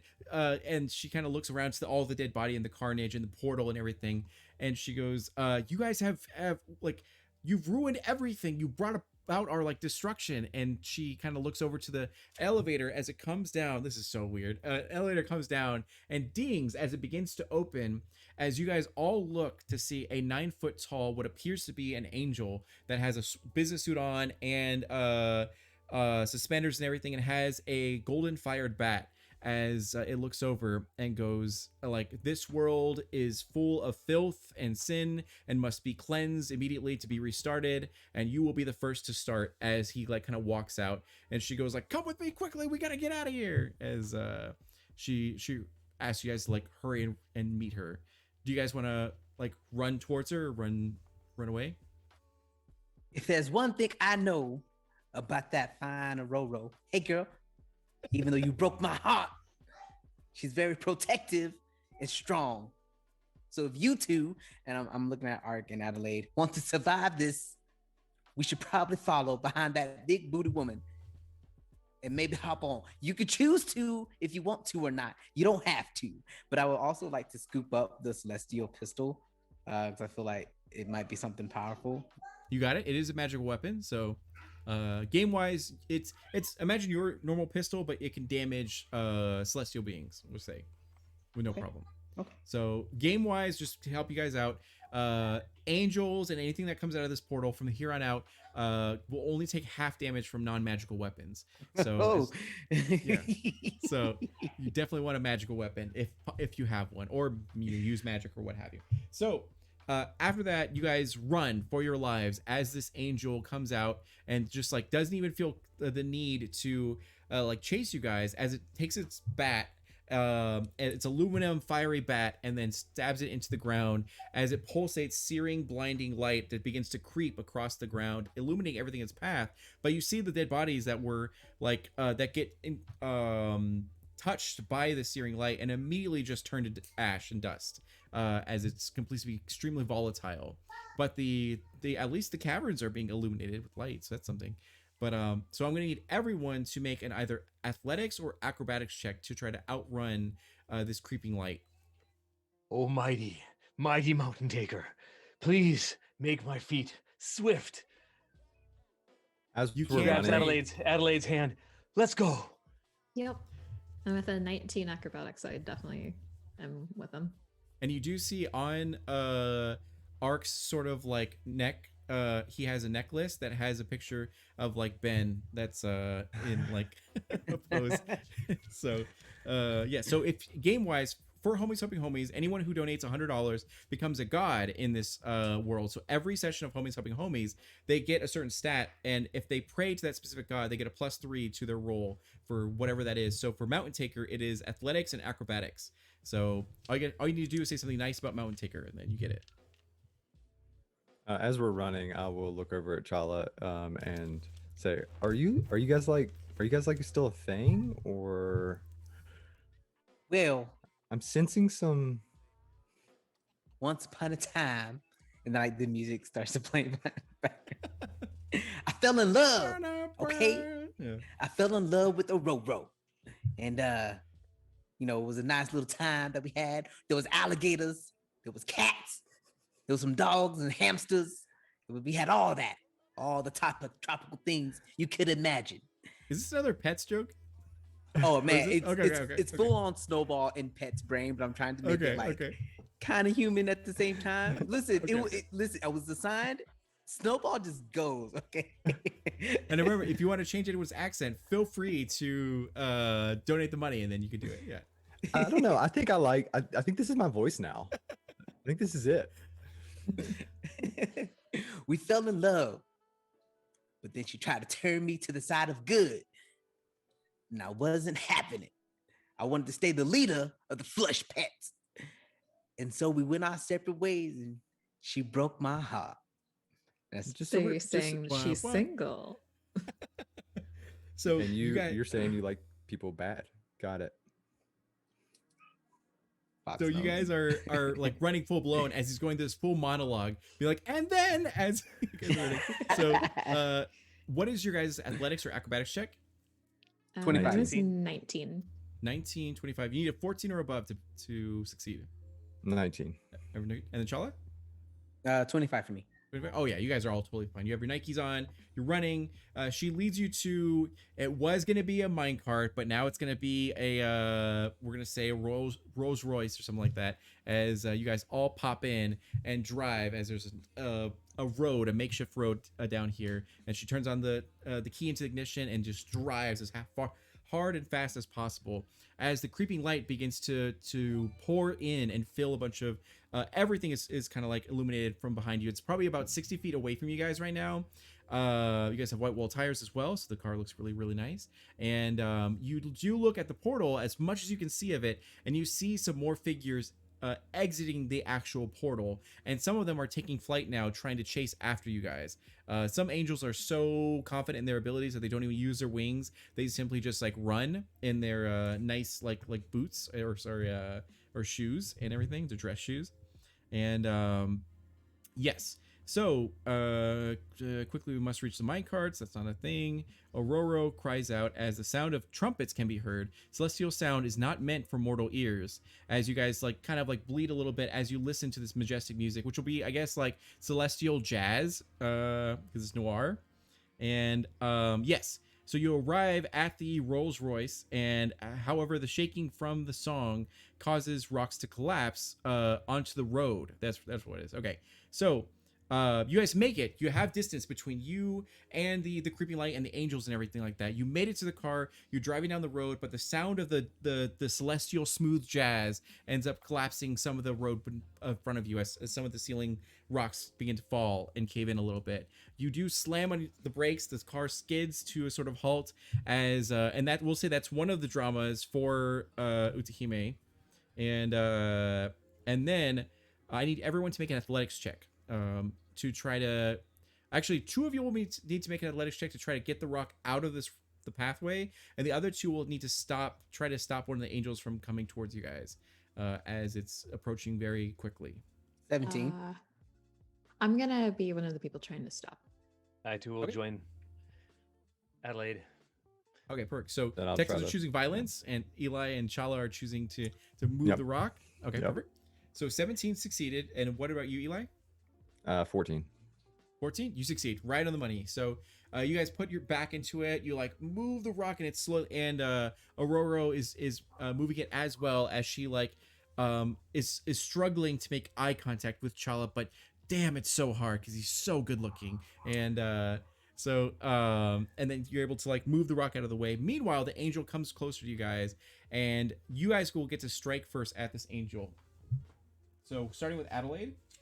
Okay. I'm gonna lob a chromatic orb, but also and Celestial say, "Hey, big boy, did it hurt when you landed?" Yeah. Okay. And then that's thrust the orb, Fell from the astral plane. Yes, it did. and I get a nat 1. And that one? Okay. It is a It's very total beautiful 8. woman. Yeah. She is very majestic in the way she looks, as her hair's flowing everywhere and all that kind of stuff. So you get taken away by her beauty. Anything else for you on this turn? We're gonna try it just one more time. Maybe this time it'll work. Go for it. And that's my action surge. And you'll never guess, but it's another one. Really? I can't put digital dice in dice jail. That's the thing. Yeah. I'm struggling with my dice as well. You guys should be dead by now. So, anyways, going over to Ark. So, as the Celestial's coming at us, Adelaide, you are the bee's knees. As I run towards it with my bat to smack it out of the sky. Okay. And let's see here. That is a 17 to hit. You do hit. Perfect. All right, so that is going to be a total damage of 17. But I'm also going to add a little bit more thrust behind it with psionic power. Perfect. And so that's an additional 8 on top of that. 8. Okay, so you said 17 plus 8? Yes. Okay, perfect. All right, good. That was a hefty blow. As you see, all the angels were supposed to have swords, but now they're gonna have Tommy guns and bats, baseball bats. So, And then I have another attack as well, if I may. Go for it. Yeah, All right. you need a 15 or above to succeed with an AC. Yeah. I did not make that one, so I woofed that one. Okay, so you strike this woman across the like chin with your bat, and for a normal mortal man, or woman, they should go down immediately. But this angel simply just like cracks her jaw in place and then looks to you and goes, thank you for freeing us, as she like takes her own bat and then swings it at you with a 9 plus 8, which will be a 17 to hit. Miss. Oh, it misses? Yes. Oof, you guys are beefy. All right. Does have a multi-attack, so we'll strike again. That was a 4, so it misses. So she like swings and yeah, so she's very impressed with you right now. Maybe too impressed. As yeah. So after that, you guys are able to clear the pathway, and you guys were able to stop this being from approaching by doing some damage and like, stopping it for a little bit. But now it's time to go, as Aurora goes like, everyone get in the car, we gotta go, as the car like revs to life and is ready to go. So you all hop in and go full blown and full barrel as you're able to make it down. Now all of you are in this car, and you're gaining momentum and speed as the distance is growing greater and greater. 60 feet becomes 80, becomes 100, and it keeps going as you guys finally have a moment to like rest a little bit. Now, to be very transparent, this is RP mode or heal mode, so you do get a short rest. Whatever you'd like to do, would you guys like to say or do anything? So, Aurora, I heard you're single? She kind of looks over and you see that, what's your passive insight? 11. 11? Okay, you're not very, okay. What is everyone else's passive insight? Does anyone have a 14 or above? Yeah, I have a 17. 17? Okay, very aware. That's why you're the fox. So with that 17, you see that she's definitely hesitating, and she's trying to choose her words carefully as she continues to look over to Chala to respect that he's in the sort of car. And she goes, I'm currently seeing someone. Why do you ask? As she like shifts gears and continues to drive. As Well- Dragonborn or halfling Sinatra plays on the radio. Oh, are you seeing someone currently? Like I tell you, take a good look. It's the only time I'm going to be handsome and heroic at the same time, Ororo. And like No. he's got like the best glutes. I think it's Pilates. Oh, I've been working out. Take a look. As you I'm clench like- your butt cheeks and the I'm fabric like turning tears. over in the car. Perfect. So, yes, she kind of looks over and goes like, and this is, by the way, this is Bree's drama right now. She goes like, well, after we split up because of, as she kind of like looks back and like, transitions to a flashback or whatever, like, you were working late nights. I didn't want to raise a family with you being on the road, being a bandit and everything like that. But I found someone, and her name is Ben. Could you please give me a female name? Danina, Danina. What are these names? my Danina. ex-fiance. Okay, perfect. So Danina, she goes like, her name is Danina, and she's wonderful. She's incredible, and she's everything that I wish you could have been. But Well, isn't that funny? Because I'm gonna tell you, Fox here is everything that I want in a partner as well. We might be exclusive, we might not be. That's for you to decide. I'm not gonna tell you. I'm just gonna let you assume. Well, I Does he mean, put a- like this is so sudden. okay, and then Eli, Adelaide, Ark, would you guys like to do anything? I was just going to be like, well, this might be a little bit of a tragic love story since Eli's lifespan might be a tad bit shorter than what you think, Chala. Well, Adelaide, if that happens, then there's gonna be some issues. But You have a real red energy right now, and that's really not conducive with what I am. So if I you mean, could we're- just red is kind of hot, like fire. You kind of We're gonna say ferocious. that Ark is in the front seat and all three of you are like cramped in the back seat, like angry at one another. So, perfect. Ark, would you like to do anything or say anything? Just looking forward. Okay. Like, kids, stop fighting. Like, okay, perfect. So, anyone else? There I am will be taking a short problems, rest healing. Yeah, but same. I'm not also for taking me. short rest for me as well. Yeah, go for it. That's completely fine. So, you guys drive quite a bit of ways. You hear some like songs from Halfling Sinatra and Dragonborn Martin and Ella Asimar and all that kind of stuff. So it's like great stuff. As she kind of tells you,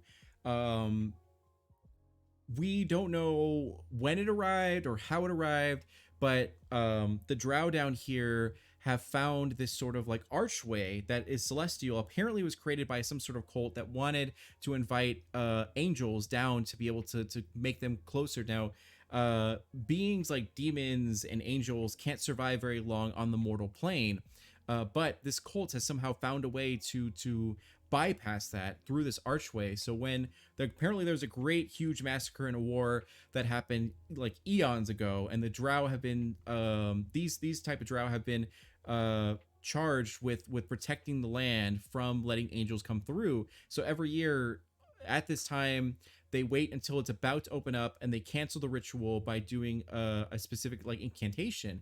But unfortunately you guys arrived and interrupted their incantation, and now like all heavens breaking loose or all astral planes breaking loose as she shifts gears, drives around certain things, and she goes, I don't know how we're gonna get past this because like beings from the astral plane are like 10 times stronger than us.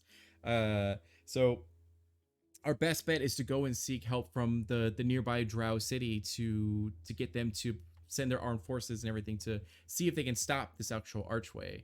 And any questions for you guys? Well, if we're going somewhere where there's somebody that could potentially help me with my weapons, I'm gonna need, listen, help me to be able to defend myself and Fox. As you like put an arm around Fox. So okay, at this moment you guys arrive to a what seems to be a drow outpost. It seems like a small city, and let's see here. If yes, it's supposed to be a minecart that slows due to web coding, but in this case it was just going to be a road that reaches a town. As they kind of wave you by, and you and you do see that there is a woman that looks very, very concerned. She seems to be a drow captain of their like small town sheriff, I guess. It's a noir style. And she goes, oh my god, Aurora, are you okay? As she comes out, it's a very beautiful woman. It's definitely like a it's a drow. What was I gonna say? Anyways, so and she was like, oh my god, I'm glad you're okay. As they go over and they embrace and they kiss and everything like that. But Aurora is very concerned because like she keeps looking at you, Chala, and she goes, what the heck happened? Did everything go well over there? Like why did you guys race over, and who are these people? As they kind of like look over to all of you guys. Well, listen, I have a motto in my life that I think is very important. It's called live, laugh, love. And that's what we were doing in there, okay? Like, okay, perfect. And then Aurora kind of brings her up to speed, being like, the ritual failed. The angels are coming through and they're on their way over. We need to get over to the nearby city. Did I give it a name? Let me go and find a name really quick. I'm so prepared. Let's see here. Real names. We're gonna go for Flagon. Okay. The nearby city of Flagon. So yes. So she goes, we need to get to Flagon to get their armed forces to come down and stop these actual angels and just notify them that everything's going wrong. over here. And then at this moment, you do hear the sounds of celestial jazz that are like coming, echoing through the actual chambers and cavern, and light is starting to pour from the tunnel that you guys just came through. And they're all like, everyone at this outpost is kind of like freaking out a little bit as they're all like gathering their rifles and their Tommy guns, their pistols and their bats and everything like that, and they're looking to each other. And they go, oh my god, you guys need to get out of here and notify that town. We're gonna try to buy you time. And yeah, Woehaven is the place you guys first started. So yeah, and everyone kind of freaks out at this moment. The sheriff here kind of thinks about everything and goes, all right, well, if you guys need to get over there, you guys can take, it was supposed to be spiders, but now it's just gonna be a car. So like, you guys can just take, take your car and drive over there, but you guys have to be quick because I don't know how long we can hold them off, because we're only like 20 people here as angels begin to appear like from the actual cavern mouth and begin to approach and sort of fly over as the sound of jazz gets louder and louder. And yes, is anyone wounded at this point? Like, is anyone lost of HP? No? Okay. So that's good. So Aurora kind of looks to you guys and goes, I'm gonna go with you guys, but I'm gonna try to attack them and do what I can to take out as many as I can. So I'll catch up with you in a little bit. But for right now, I need you guys to get in the car and drive as hard and fast as you can over to Flagon, and I'll catch up with you guys in the near future and everything. So she hands the keys over she looks at Chala, and then she decides to hand it over to Adelaide, and and then goes like, you guys be safe. As you see everyone in this outpost, they look terrified. Like, they've been, as the captain tries to give them words of encouragement, being like, we've trained for this day. We knew this was a possibility. We're here to defend our people from this archway, and now it's been activated. Let's go ahead and go out with a bang and do whatever we can. As you see, a lot of them pull out their totems to Loth, the spider goddess, and all that kind of stuff, and kind of like pray to it as they get their weapons ready and get into formation, all that kind of stuff, and wait for their like sort of last stand. Who wants to drive? You do have the keys, Adelaide, but that doesn't mean you have to drive if you don't want to. No, I want to drive. Okay. You all pile in. Twice. Yeah, there you go. So perfect. You all pile in. Does anyone want to do anything before you guys leave this outpost? I'm going to cast guidance on Adelaide. Perfect. You Thanks, do cast partner. guidance. I'm ready to book it like it's a buy one get one. Let's roll. Perfect. So you do see that Aurora and Danina do exchange a like small embrace as they like exchange words of like encouragement, being like, you got to make it out of here, you got to survive somehow, and like, of course I'll meet you on the other side, all that kind of stuff. As Aurora seems very affected by this, but ultimately she like gets in the car with you guys and sort of breaks the back window and then readies her weapon to begin to fire on the sort of like angels and everything. And all right, so now you need to drive, Adelaide. So go ahead and use your animal handling check as you're driving. the one skill no one ever cares about. So Luckily, I have a +4 in it. Oh, do you? So, Nice. Yeah. You're like, So I have it's my 17. license. 17? Okay, perfect. So all right, so Wish Warlock donated $15 to have Adelaide have a country accent. So Oh boy, this is gonna be a good one. Because I barely know, but we're gonna try. I'm gonna try. Yeah. perfect. So you get in the car, you turn the key into the ignition, it roars to life as you like really, this is a beautiful vehicle that you have, and you immediately step on the gas, hit the road, and you guys book it as you head down the road. Aurora is with you. She said she was going to come by a little bit later, but it seems she was like talking out of it, and she seems like to be in tears, disheveled, and all that kind of stuff as she's terrified of what might happen. As you see the flood of light begin to explode in this entire area, you're in the Underdark. There are still street lamps that kind of light the way a little bit, but a lot in this area getting engulfed in radiant light.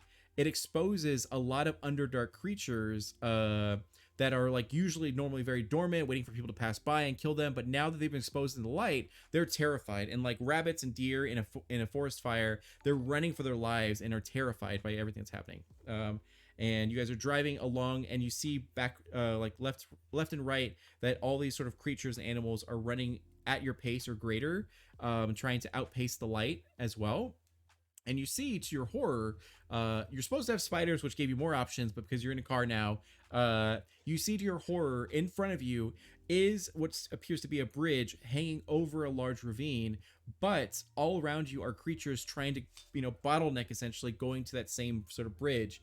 And your progress can either be slowed, you can get out of your car and try to like make your way there, or you can try to barrel through with your car through all these creatures. But they are Umber Hulks and all these different types of creatures. So what would you guys I'd like to do? use telekinetic movement to basically create a mind wedge, like a plow, and just. Okay, perfect. Do you need to roll anything for that? It's just I just use it. It's a psionic power. Okay, perfect. So you pour your power into it, and you do see some like giant spiders and all that kind of stuff begin to get flung out of the way. It doesn't last the whole trip, but it does make a huge like progress into it.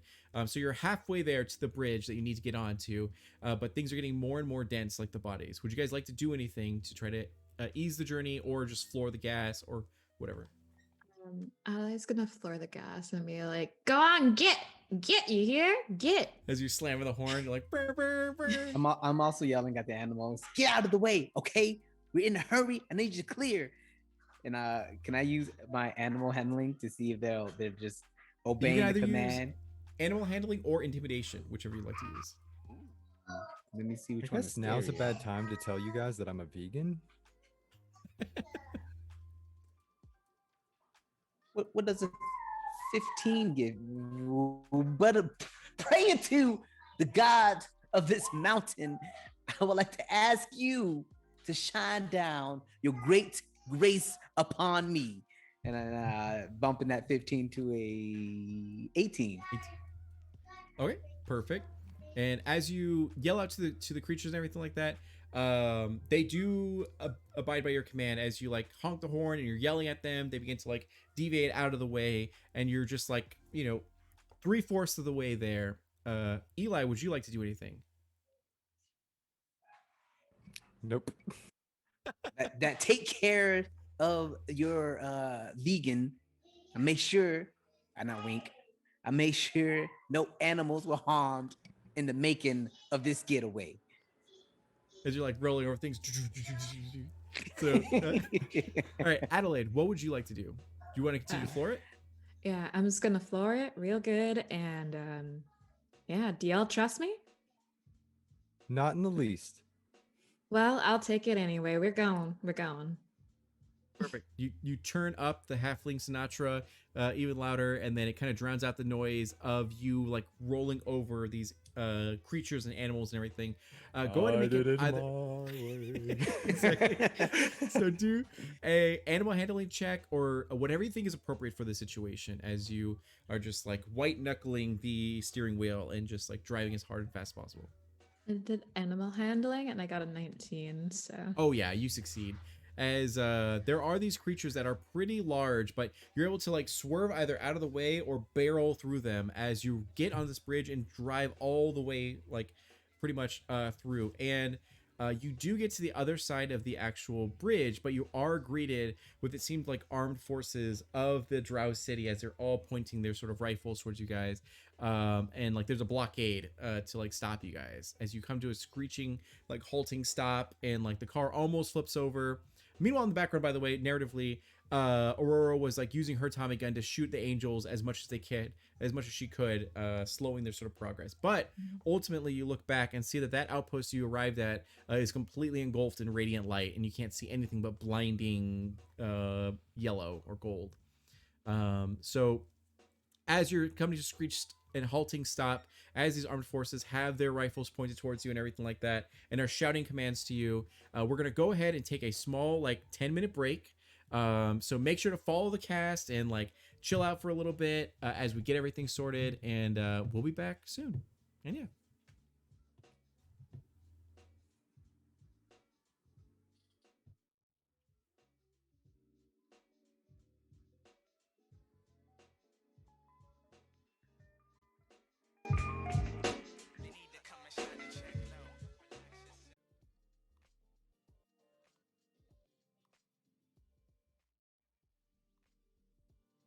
Audio is bam. So we're good. All right, perfect. Welcome back, everyone. Hope you guys are all doing well. Thank you again for being here to support Homies Helping Homies. To reset the room, we're going to go ahead and do reintroductions of everyone and explain what this event is. That way you're all up to speed just in case you're just joining us. So Homies Helping Homies is an event where we help tabletop RPG performers get paid via tips. So as you can see, if you're looking on desktop, down below there will be a tip menu where you can change and influence this Dungeons and Dragons game to add more chaos to it. It started off as a Western and now it's a noir, like 20s thing, but still Dungeons and Dragons. So there's still Dragonborn, Drow, all that sort of stuff here.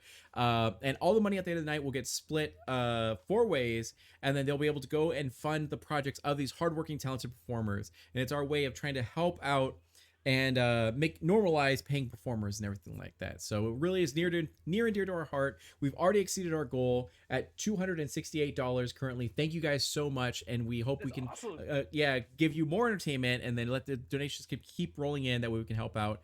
Now we're gonna go ahead and reintroduce everyone. We're gonna start with the amazing Mountain Taker, aka Ben. Ben, playing Ark tonight, and he is a lawman. He's going after the bad guys, but in the something went awry, so we're no longer equal foes yet. We have a common thing we're going to be going against, but rather than taking the donation to myself, any money raised that it will be going to me is actually going to be going to the Wounded Warrior Project. I work for them, and it's going to go to help fund programs and events that not only help out veterans but also their families and their kids. Wounded Warrior Project is free to join for post 9/11 veterans, and they don't pay a penny to join, and they don't pay a penny for anything because we are 100% donor dollar based, and so that's how we keep running. So that's where I'm going to be placing anything that comes my direction to tonight. Perfect, and thank you again for like being here and Thanks for having me. giving This your has been portion epic. to me. This is awesome.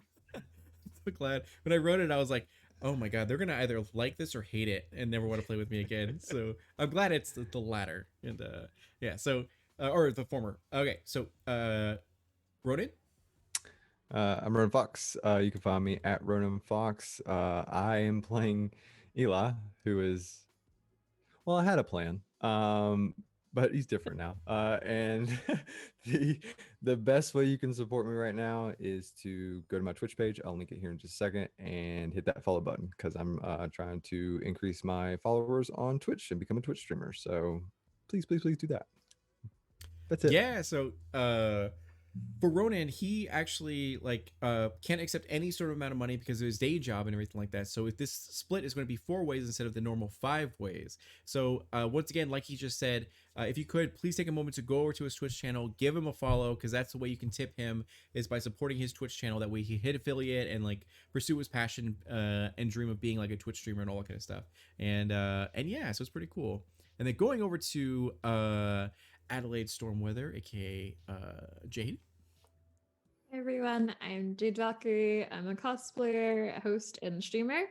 Most of the funds for this will be going into my now newly minted business bank account as I try to upgrade my stream and eventually become a full-time content creator.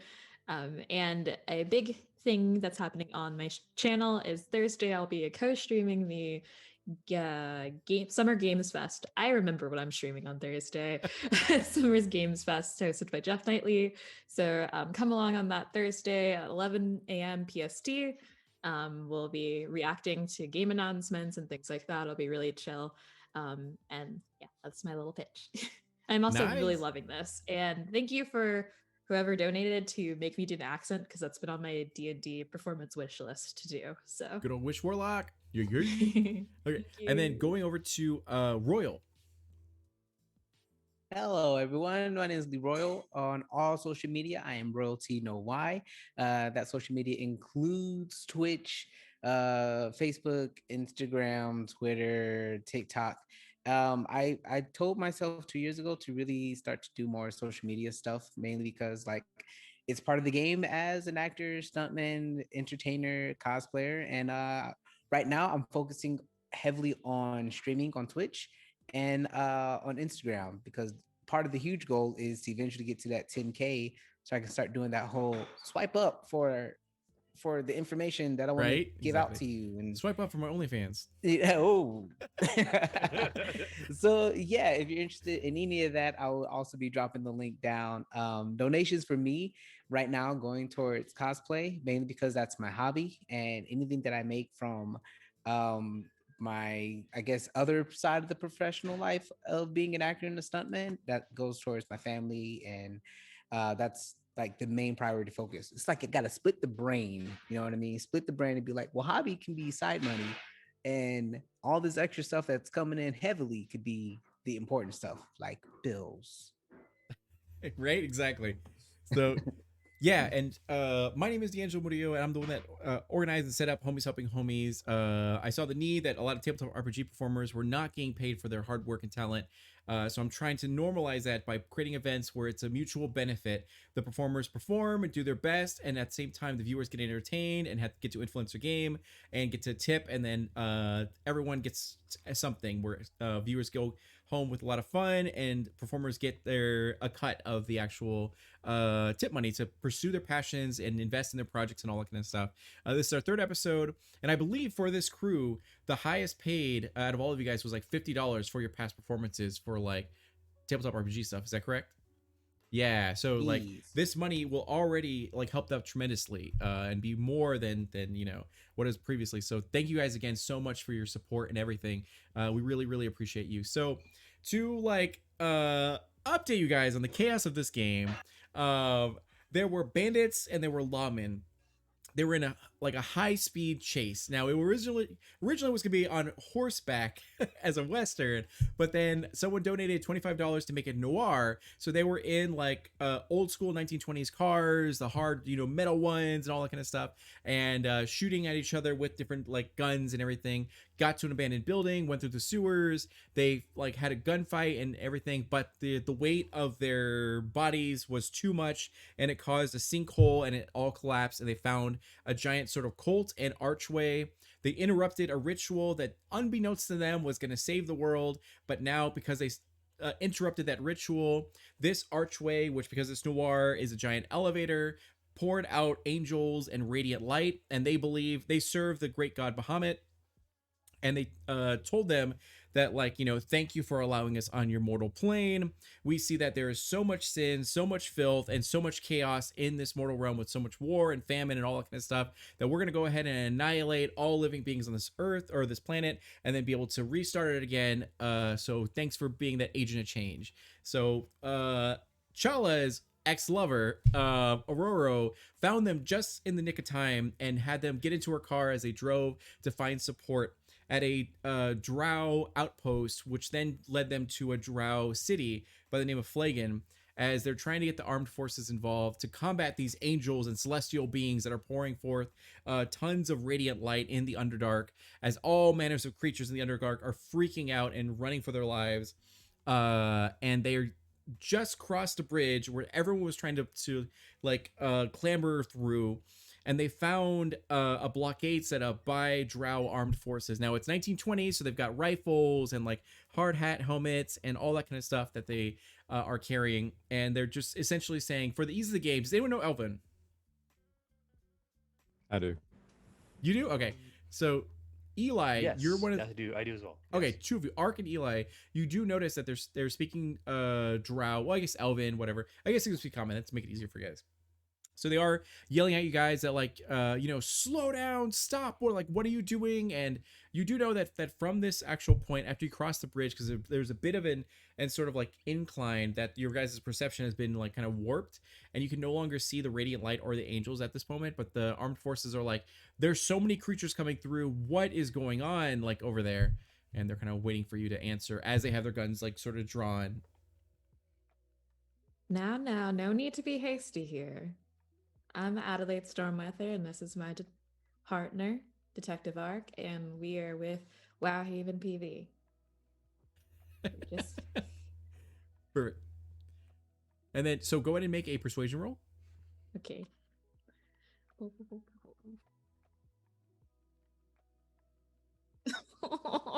6. 6. It So like with the rolled 6, from an 18 too. it could, you can use your physical dice by the way if you want to, but I don't have any right now, so Oh, you don't have any? Okay, okay. So what happens at this moment is that you try your best to tell them, but the sounds of the screaming and the cries of different creatures and all that kind of stuff, and the sound of like the celestial 1920s jazz is pouring through, and it kind of overwhelms you as you kind of stutter and mumble through your speech, and they kind of look to each other and be like, "You guys are from Dire Chicago? Like, why are you guys here?" As like they kind of like look to each other, but they hear the sound of the celestial jazz, and they're like, "Oh my god!" As Aurora leads the way, and she goes like, "The ritual failed. We gotta talk to the queen like right now." As they go like, "Oh my god! Oh, okay, let him through, let him through." As they like move the blockade and allow you sort of passage, but before you can even get into like a few feet in front of you, you do hear the sound of a swift sort of like whistle as an angel appears in front of you guys. And it's the same like woman that Ark hit initially with the baseball bat to the chin, as she like stands up to her full height of like 9 feet tall, and her wings are fluttering. As she too has a female pompadour, as and a fiery aluminum baseball bat. As she looks to you guys, and she goes, "All must be cleansed." As I need all of you to roll initiative. 13 for Adelaide.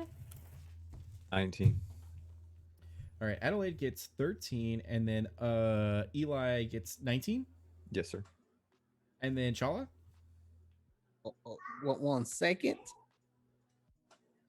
Okay, I was looking at one of my feet to see if I could get the jump on. I cannot be surprised. A whopping 11. Okay, so 11, and then Ark, what'd you get? I got a 15. 15. Okay, perfect. All right, so this celestial being, finally some good rolls. Maybe it was just bad in the beginning of the game. So got a 19. You know what? Utahime's drama felt pretty cheap, so I'm gonna go ahead and spice things up a little bit with this. So this celestial being looks to everyone, and it's hard for you to look at this angel because your mortal eyes weren't meant to look at such a majestic creature from another plane, and your eyes kind of bleed a little bit. But she lands her eyes towards Ark, and she's like, "No one's ever touched me that way." As she's extremely like, she seems kind of taken aback by you, and goes like, I cannot. I'll take great pleasure in murdering you." As she blushes, and she seems very taken aback by you. Yes. So, And I do believe we got off on the wrong foot. I'm so sorry for smacking you in the jaw, which is very strong, by the way. You pop that back quite easily. she blushes more, and she's like, "No, oh you." As it's her turn, so she goes over. Oh no, it's 1919. So, Eli, what is your dexterity? 19 19 plus 4. Oh my god! All right, yeah, you win. So you're gonna go first. So it's Okay. you, then this angel. Okay.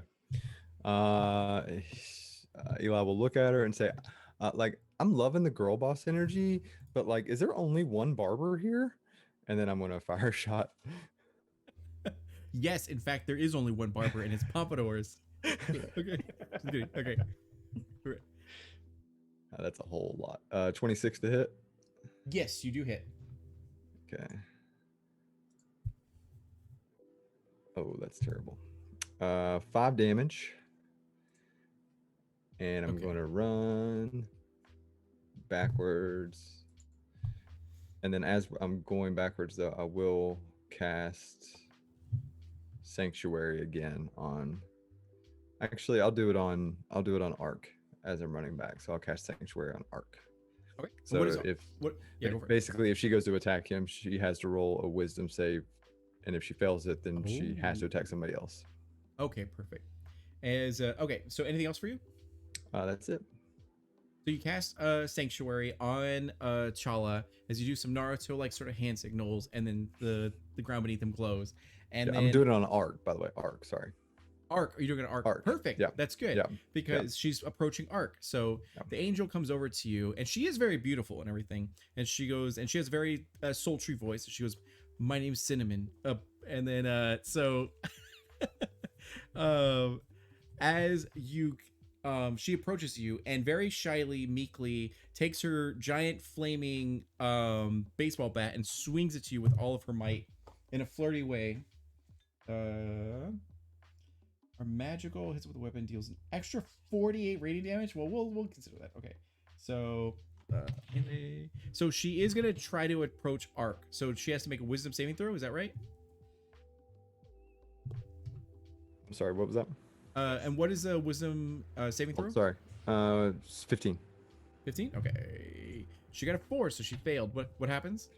She has to I'm sorry. If she can't attack him, Okay. she must choose another target or lose the attacker spell.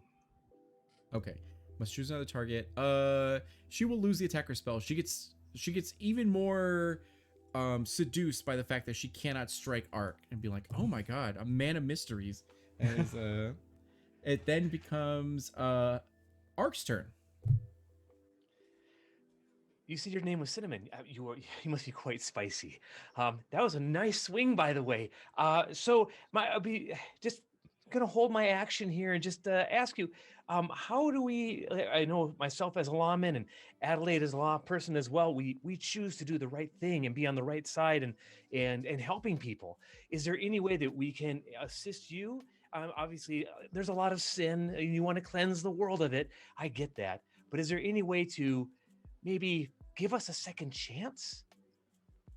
So, by the way, I do want to mention this, that Ben, aka Mountain Taker, aka Ark, does hate his accent. So if anyone wants to donate the $15 to change his accent, he would really appreciate it. So just keep that in mind. Minnesota's a great one. Yeah, the Minnesota accent would be great, but you don't have to if you don't want to. So okay, so Cinnamon looks to you. And it's hard for her to keep eye contact with you because you should have such dreamy eyes. But yes, so she tells you that actually go ahead and make a persuasion roll. Sure. With advantage because she is definitely digging you. She's like, you look like what they call a snack. That was a nat 20. Wow. All right. So when she fails to attack you, her emotional like fortitude just melts as she goes like, I can't attack you. You've seduced me too much. And she goes, go on and flee out of here. I'll tell them that you guys beat me and all that kind of stuff. And she goes, I've heard so many things bad about this mortal plane, but clearly there is something that's good about it. And like Andre the Giant to a normal sized person, she like strokes your face, caresses it, which slightly burns because she's a celestial being. But yeah, she just is completely taken aback by you. And yeah. And then I'll whisper to her, and I can see your true form as I walk by. And she melts completely. And she goes, I think I'm pregnant. And okay. So after that, you guys have succeeded in combat, which you guys were not supposed to do that. So you guys pile back in the car thanks to that natural 20. And she like pretends to be struck as the armed forces don't know what to do. As she looks over to them and be like, I didn't say you guys could live though. And then she gets just like begins to murder the armed forces. They're like, ah! And then okay. So Ronan, I need you to pick what Ben's new accent's going to be. Okay. There's Australian, there's Italian, there is there's also posh German. English, there's German, Yeah, there's Russian, German. there's We're doing German. German. Okay. What kind of German? I don't know. I don't. Do you want the happy German? Or do you the want stere- the yeah, dark yeah, German? the stereotypical German. The We'll do stereotypical German? The stereotypes. chocolate living German? Yes, Yeah, there you go. Sure, do that. Sure, That way, yeah. sure. Alright. Yeah. Yeah, There you here we go. go. Wow, you can really dance. Yeah, there you go. Perfect. Okay. I've got my clogs. Here we go. So thank you for that, AZ Grouch. You're amazing. Thank you. Okay. Yes. So Cinnamon the angel lets you out of combat as she murders the armed forces with such ease as they're like having their rifles like fire at will it's like, brrr, but it does nothing to her. She just like murders them outright. And you like book it as you head over to the giant city or queendom of Flagon. As you get there, and they open the doors for you as they recognize Aurora. And she kind of looks over to T'Challa and is like, why couldn't you be more like Ark? You know, that would have saved our relationship. Save. You got another thing coming. If you think I'm here to save our relationship, you broke my heart, okay? You couldn't accept me for who I was, which was a bad bunny. My mother was right about you. And then she just like, as the gates open, letting you guys through, and the armed force, you see the town or the queendom is in complete chaos as common folk are running like to and fro, trying to figure out what the heck's going on as sirens are like blazing or sounding off and everything. And they go, and Aurora goes, we need to talk to the queen like immediately. And they go like, all right, come on, we got to figure out what's going on.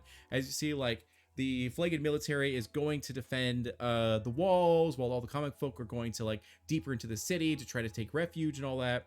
As you drive your car up to the parking lot, which is a really nice parking lot, and it's valet. You guys get out, again, hit keys over, and then they like drive it away. And you get into the royal like sort of palace and head all the way up to the Drow queen as she's standing there in all of her glory, freaking out and talking with her advisors and her generals and everything like that. And she goes to Aurora and be like, is it true? Like, has the ritual failed? And Aurora like bows, of course, and says, it has, my lady. I'm so sorry, but the angels are pouring forth. We don't know what to do. And this is when the Drow queen, would any of you guys like do anything at this moment, by the way? As there's a moment of silence while she thinks about how to handle the situation. Well, sweetie, I think we might be the solution since we were the problem. And she looks over to you, and as this Drow queen has like, first off, awesome makeup, great eyeliner, and Pompadour. tons of pompadour. Thank you, female pompadour. +1 for you on your next roll. And yes, so she has all this jewelry and everything like that, and is freaking out. And she goes, "You're right. You are the solution. Okay, we got this." As she kind of looks to, she goes, "Bring me the ancient scrolls of our contracts with Loth." And sure enough, some servants come through and pull out the scrolls as they unfurl it. And she reads through a giant contract that is like huge and has tons of there's no computers in the 20s. So they bring over the scroll and she goes, yes, okay, our one play is to fight God versus God. So if they're gonna summon, if their ultimate goal is to summon Bahamut, then our goal has to be to summon Loth to this realm. But it's gonna be extremely difficult because in order for us to summon her, she's gonna require a sacrifice far greater than anything we've ever given to her before. And she kind of like has a heavy heart as she tells them, I want you to tell the whole city that they're going to need to bring their firstborn daughter, to the royal palace like as soon as possible. It's the only way to sort of save us.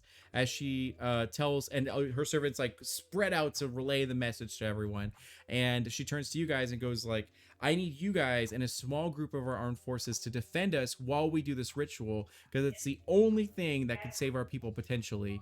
And as she's kind of like freaking out. Go for it. Can I insight check to make sure this is the only way? Go for it.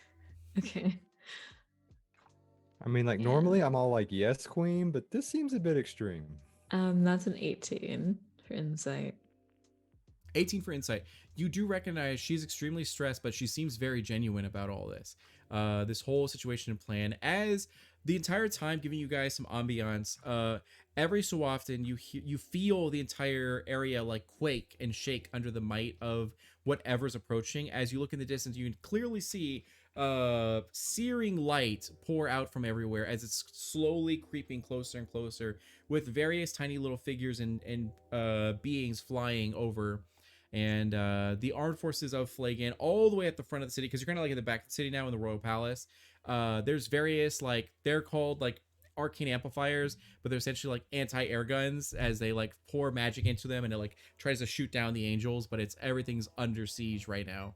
And yeah, but you see that this seems to be the only play. So she goes, I'm so sorry to put you through this. I know you're foreigners from another, like from Dyer, Chicago, which is way far away, from Dyer, Wisconsin, which we're in right now. And so yes, will you be able to like defend us while we do this ritual to summon Loth? Okay, now wait a minute. Okay, you mean to tell me that you're going to sacrifice firstborn daughters? Correct. It's And the yeah, only way no, she'll come to help No, us. I cannot get behind this. You're okay with this plan? You looking at me like I'm the bad one, and they're Aurora, you're the firstborn in your family. Well, you should be leading by an example. Yes. Turned into the Shrek movie. It's perfect. I love it. Not the gumdrop button. Yeah, there you go. So she goes, unfortunately, this is the only way we can summon her. We've chosen to worship a goddess who's given us so much, but she demands sacrifice. That's the only way she will bargain with us. So if you cannot help us, I completely understand. But right now, whatever is going on with this like celestial energy, it's blocking our magical and transportation sort of like magic. So we can't send you out of here. So you're stuck with us. So it's the only thing we can do. Oh, okay. I tell you what, I don't like it, but I'll go along with it for Fox. How much do you think we can make extra? How much is a human life You're gonna like worth huddle. to you? Yeah, I'm just real intimately close, like massaging the let me loosen you up real quick. There you go. It's a tough decision. Let me loosen you up. How much do you think a human life is worth? It's been like 4 hours since my last latte. I can't think straight at all. I have no idea. Bring them lattes as she like snaps her fingers. And Adelaide Yeah, whispers lattes. to Ark and is like, I don't know what they're saying, but I'm pretty sure I don't like it. you guys have a counter huddle. It's like Yeah. I know that I am pure of heart. Maybe they could sacrifice me, or I could go talk to Cinnamon, and she could maybe bring me to this god of theirs, and I could talk to him. I don't want you to die, but I do think that talking would be a good idea. Maybe you can give me a cousin family discount. I am a half celestial anyways. you How guys are much? fucked, but I'm fine. How I would like much? to use thaumaturgy to make my voice boom up to 3 times louder than it already is. Okay. And be like, "Oh, the Cinnamon! Come So you go- here! I have Okay. to talk to you!" So you go out to the balcony in a very dramatic fashion, and you like yell that out, and your voice booms and echoes. And you do see, it like very tiny far away, there is like 50 different creatures that are surrounding one like giant creature, and she just like slaughters them all. And then it goes, "I'm coming!" As like she begins to like fly over. While doing that, Eli, are you trying to barter for extra stuff for this agreement for the pact? Yeah, I personally think that we should like be compensated for our efforts more than just our lives.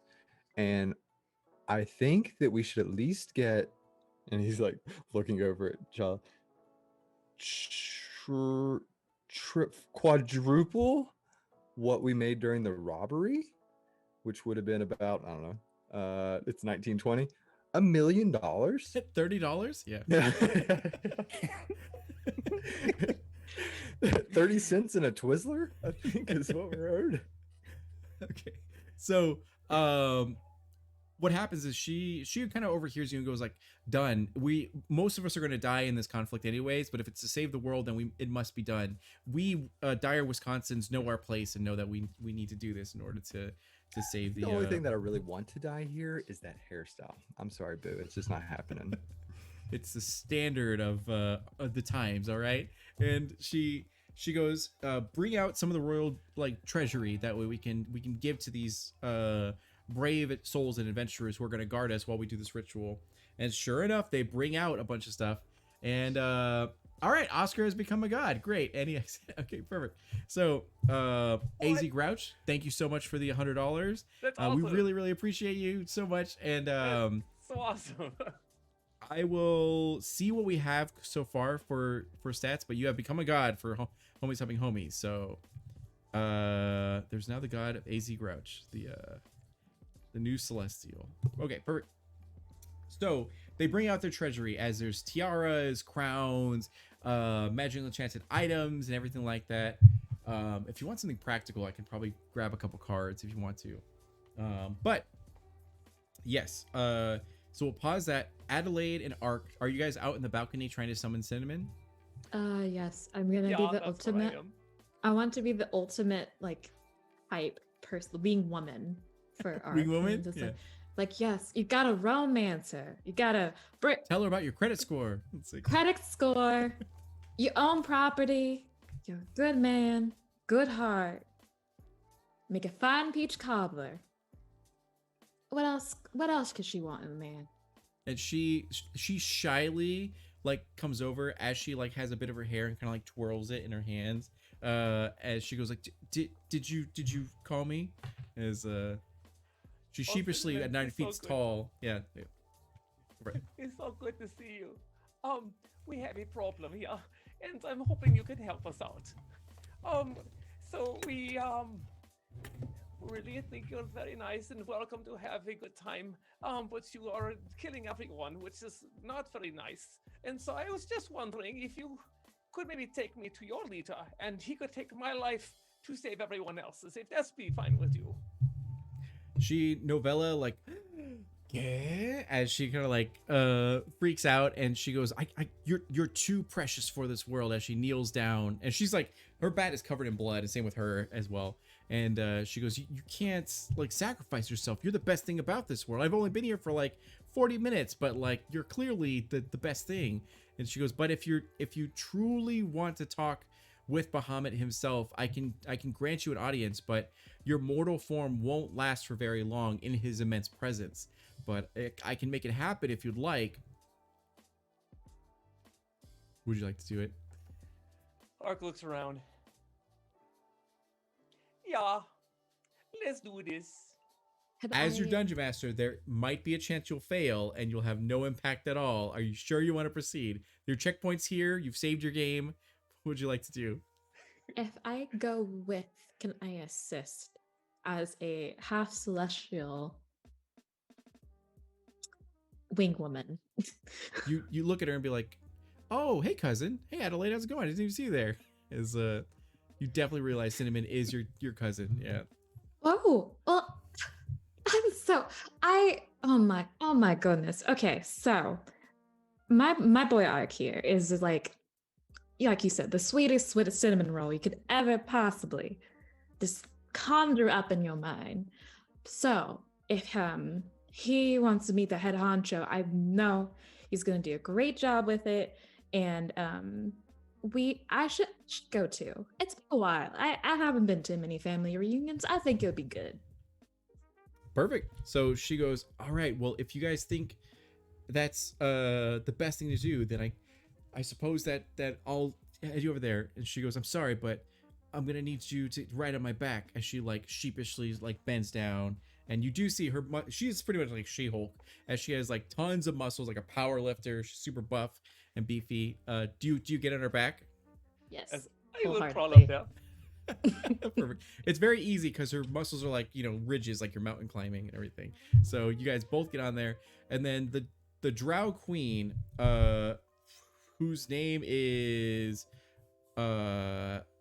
let's do Mariah as Mariah Carey. So she essentially goes like, she looks out the window and be like, "Are your companions ditching us?" And then like as they like get onto the celestial and fly like, "Bye." So you kind of like wave over. Would you guys like to say or do anything? I'll come back and kill you later. It's funny you call them companions. We just met them today, and I gotta tell you, I don't know what's about to happen. Perfect. About to save the children. So this next part of my adventure now is very weird because of this unseen turn of events. So I'll let you guys choose. Do you guys want to have the scene of Adelaide and Ark first talking with the celestial beings, or would you like Chala and Eli's defense of the ritual to summon Loth? I think we should probably defend, and then if they stop attacking, then we know what happened. Okay, I mean, perfect. yeah. So going over to Queen Mariah Carey, she looks to you guys and tells you, like, all right, our lawyers have all gathered here. Because you don't have representation. We supplied a lawyer for you. We've looked over the contracts. You will get 8,000, dollar bucks cash, and also you will get a ring of regeneration, which is an actual item, so you can go in and put that on your character sheet, and you get a ring of protection as immediate things you can use. And she goes, all you have to do is defend our bodies until Loth is presented, and we have agreed to teleport you to safety should this succeed, and that way you guys can get out of here, and you won't have to suffer these what happens next sort of thing. So are we all in agreement? As she kind of like puts out her very manicured hands. That looks great. First of all, I'm taking these rings. I'm putting them on right now. You're about to give me a second so I can fully feel the capability of these rings.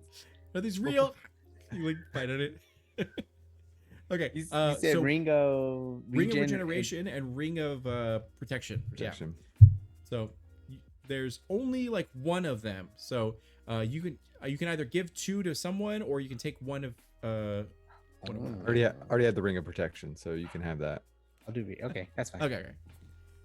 So she goes, all right, well, all the daughters are here. As you go out to the like the big entryway right outside of the palace, and they've all gathered there, and they're kind of like all weeping and sorrowful, but at the same time, Mariah Carey goes out there, and with her angelic voice, she kind of tells them all that, like, we have to do this. It's the only way to defend our people. We have to sacrifice 5,000 to save 500,000. So we don't do this lightly, and thank you all for your service and everything like that. And these firstborn daughters are like, Fort Dyer, Wisconsin, and sure enough, the ritual begins as they all begin to pour their magical energies into everything, and you guys all, like, with the armed forces, you stand there like a small, thin sort of line of defense against the incoming angels. Meanwhile, we go over to Adelaide and Ark as she flies you over to the celestial beings, who are like murdering everything they see with great ease.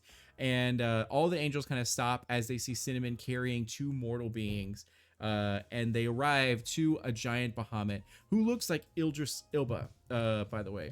And a giant Idris Elba as... Yeah. Oh no, he's hot. We're gonna stab. So he sees you, and he goes like, come forth, my child. What can I help you with, Cinnamon? As they go like, wait, everyone, hold on, time out. As everyone stops their murder to like wait to listen to you guys as they're all floating. There's tons of radiant light everywhere, and your guys' flesh is like, well, I guess Adelaide's more okay. It's like a sunburn, but like for Ark, you see your flesh literally melt in the radiant, like energies. But Bahamut like snaps his fingers, and you're completely fine, encapsulated in a bubble. That way, that protects you. And he goes like, what can I help you with, my child? And Cinnamon goes, these two, I've fallen in love with this mortal, Ark. I'm pretty sure it's a serious thing. But two, they wanted to talk with you about this whole situation. So I granted them, like, said I could help you out. And he goes like, all right, Cinnamon, you are my favorite. So what can I help you with? As he kind of like, on the trip over here, I would have cast a divine favor. So I have good juju if things would not go so well. wait, is that a Mountain Taker necklace around your neck? Oh, yes, it's very nice. He's the true homie. Okay, perfect. All right, go for it. All right, Mr. Great Bahamut. Yeah, we know there's so much evil in this world, but myself and the sweet Adelaide, we are the good side of the law. We try to help and to bring people back to the light, to see the good in this world, to bring them also, the happiness and the joy, and the chocolate if it's good. And so my hope is that you give us a chance to help these peoples to see the errors in their ways, and if it does not work, you can take me. So he kind of judges this and kind of thinks about it. quite a bit, scratching his chiseled square jaw as he kind of looks to you guys and goes, "Well, Cinnamon, what do you think of this being?" And she goes like, "Well, I have the hots for him. He hit me with a bat, and it was like, oof." And then she just kind of like goes like, "I really think he's genuine though. I haven't seen much of this world, but all they've done is defend themselves, and I haven't seen them commit any sort of crimes really, other than some of them watch dubbed anime. But other than that, that's the only like crime that they sort of do." And so he goes like, well, now you're gonna need to make a perception check, or sorry, persuasion check to see if you're able to convince him. Can I help and too? Go for it. So Yeah. with your assistance, now do you want to speak on his behalf, or do you want to? Okay, so Adelaide, you're gonna make the persuasion roll. So, oh, great, Bahamut. Yes, as a half celestial myself, I have seen the good and the bad of the world below, but there's just so much good in it. Like this man, Ark. Look at him. My cousin Cinnamon. We're family, by the way, so please remember that. I forgot I had an accent too. My bad. He is so much good in the world, and there is so much good. So please just remember that given the opportunity, and I'm going to pray to the god Chills, please give me more of the persuasion juice. Like, give me those honeyed words, just dripping over with honey. As And- Chills' rippled body appears before you and grants you +3 to your persuasion check. Yeah. And with that, I just think that you should give the other people the opportunity to choose good rather than put them out and extinguish their ever bright flames so early, you know? And I hope that's good enough. I'm gonna roll persuasion. And it's +3, right? Yes. Okay. It's a 13. 13 total, or is it 16?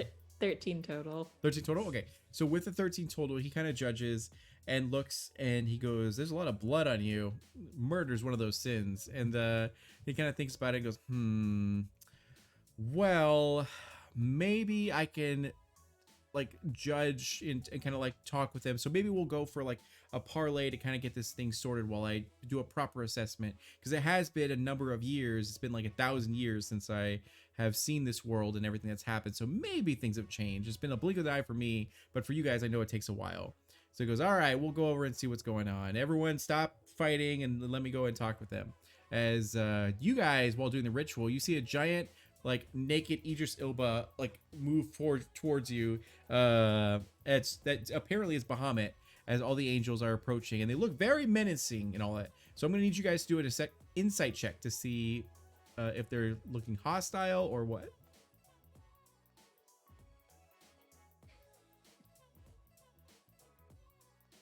$15.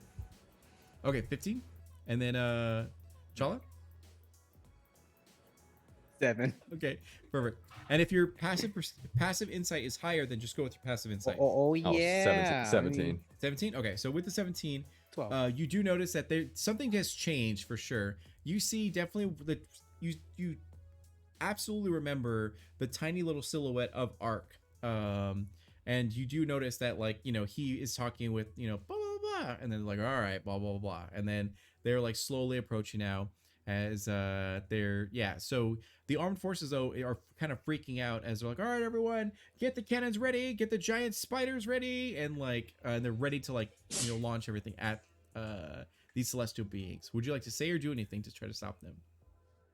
Yeah, I'll turn to whoever's commanding that and be like, Okay. oh, OMG, you need to stop. Look. You see commanding officer Bianca is there as she goes, what is it, as she takes off her It's- helmet to look. They seem to be approaching and they're like totally not murdering anymore. And look at that tall drink of water. And you see his dingle dangle is dingle dingling as he's like floating by. So Cancel that latte. one of the angels comes over to you and goes like, "We won't hurt you guys if you don't hurt us." And then they're like, and then she kind of looks over to Eli and goes like, "Are you sure we should do this?" And I'm gonna need you to make a persuasion check. Alrighty. Oh, that's not a great stat.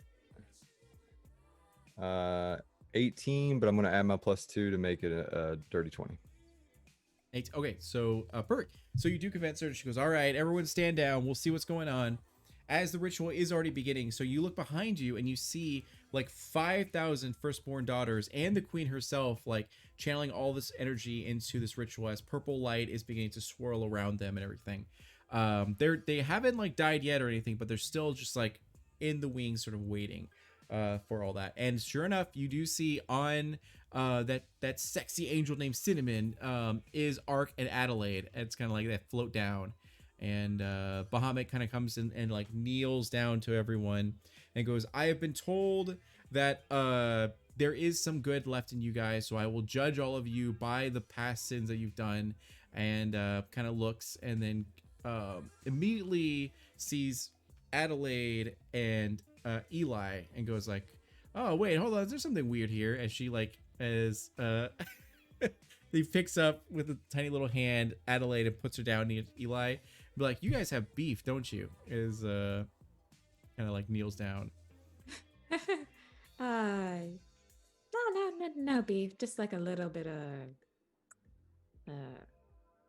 pie. Yeah, that's a Yeah. good word for it. Pie. I'm He's- vegan, so I can't have beef. He squints in celestial skepticism as he like snaps his fingers, and you guys relive that moment where go ahead, Ronan, and describe to us narratively what happened that night when you murdered Adelaide's brother. It was it was in my sort of youth of crime. It was before I started robbing banks, and it was just sort of a pickpocket gone wrong sort of situation that he caught me and busted, and I defended myself in the only way I know how. So I shot him and killed him. Perfect. So that scene plays in like nearby you guys with using celestial magic. It appears before you, and everyone's like, "Oh shit, that guy's evil. That sucks." And then like they'll kind of like murmur a little bit and be like, "That shit sucks," and that's sin to me. And he goes, "Adelaide." Bahamut, just real quick, but know his heart. Why was he stealing? As he peers Eli, deeper, What was and the he kind of why? like, he's like, "Yeah, why?" As he kind of looks to you really hard, and like celestial light pours into your chest, forcing you to tell the truth. So why is it that you've chosen a life of crime, Eli, the Fox Ward?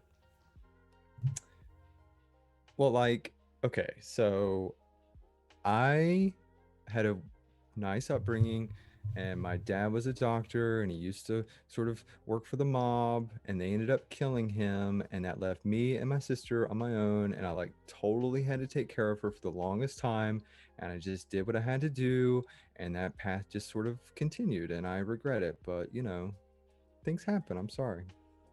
Do you hear that? He has regrets. He was doing it for his sister. Either roll a persuasion check or a deception check, depending on if you're telling the truth or lying. If you're like, "I'm sorry," as you kind of like cross your fingers behind your back. No, it's sort of true. It's 13. 13. He does not believe you. As yeah, and he goes like, "I am unconvinced. Move on with the murder." As he like the angels begin to like, "All right, let's do it," as they all like sitting down in like celestial chairs, and they're like, "All right." There's one thing. The reason As why I if. wanted to come to you is they are going to kill all these children, innocent little children. I can speak on this here individual's behalf. Although he did murder one of my kin, he has shown himself to be a fine, when it comes down to it, individual. You see, he and his companion have tried to defend these people trying to protect themselves from what you call the cleansing. But really, from their perspective, it's been a mass murder. You see, it's all about perspective, Bahamut. Don't you see? Chills, Persuasion? please. Chills, please. His chiseled form graces you with a +3 again as he disappears. And this time it's a 23. 23, yeah. So you do sort of convince him as he holds off and he goes, and he goes, very well then. I shall grant you, let's do this. Trial by combat. I will send my champion to go and fight you, and if you win, I will give you 500 more years and come back to judge you full blown as a whole, as a mortal sort of race. Now wait, You, Chala. wait just 1 minute, you well endowed, gigantic, beautiful beast. You okay? He blushes. I don't think it's quite fair that you come here judging us. Because when you really think about the situation, what's happening right now, you are here stripped of everything, like legit everything. And I just think you over here seducing everyone, that the lust of sin is upon you. So if you're going to bring anyone out, you might as well make it a fair fight and maybe send out your weakest champion, so that maybe perhaps a better chance for us. He Are you goes, trying to like have him put on clothes? Because that seems like a horrible strategy. Well, what I'm Once I saying actually is agree with he's Eli. making everyone lust because he's seducing everyone. Correct. So, you do see that he goes, I will have you fight one of my archangels, Eddie Guerrero, as he snaps his fingers, and sure enough, WWE superstar Eddie Guerrero appears with wings, and he 5-star frog splashes onto the actual ground floor and goes, if you guys can defeat me, you get 500 more years, but if not, then it's over. And as at Final Fantasy, as he snaps his fingers and goes like, if you guys care so much about the mortal race, and you 4 will represent your whole entire mortal race, as the 4 of you are now combating Archangel Eddie Guerrero, as all of the angels and humans are like, oh hell yeah, as they get into like a human circle, or like a circle of like a pit fighting circle, and then it just surrounds you guys. So I need new initiative checks, the final initiative checks. Oh man. 23. Ooh. 14. Well, Okay, so Chala got 14, and then I'm so sorry, Eli, what'd you get?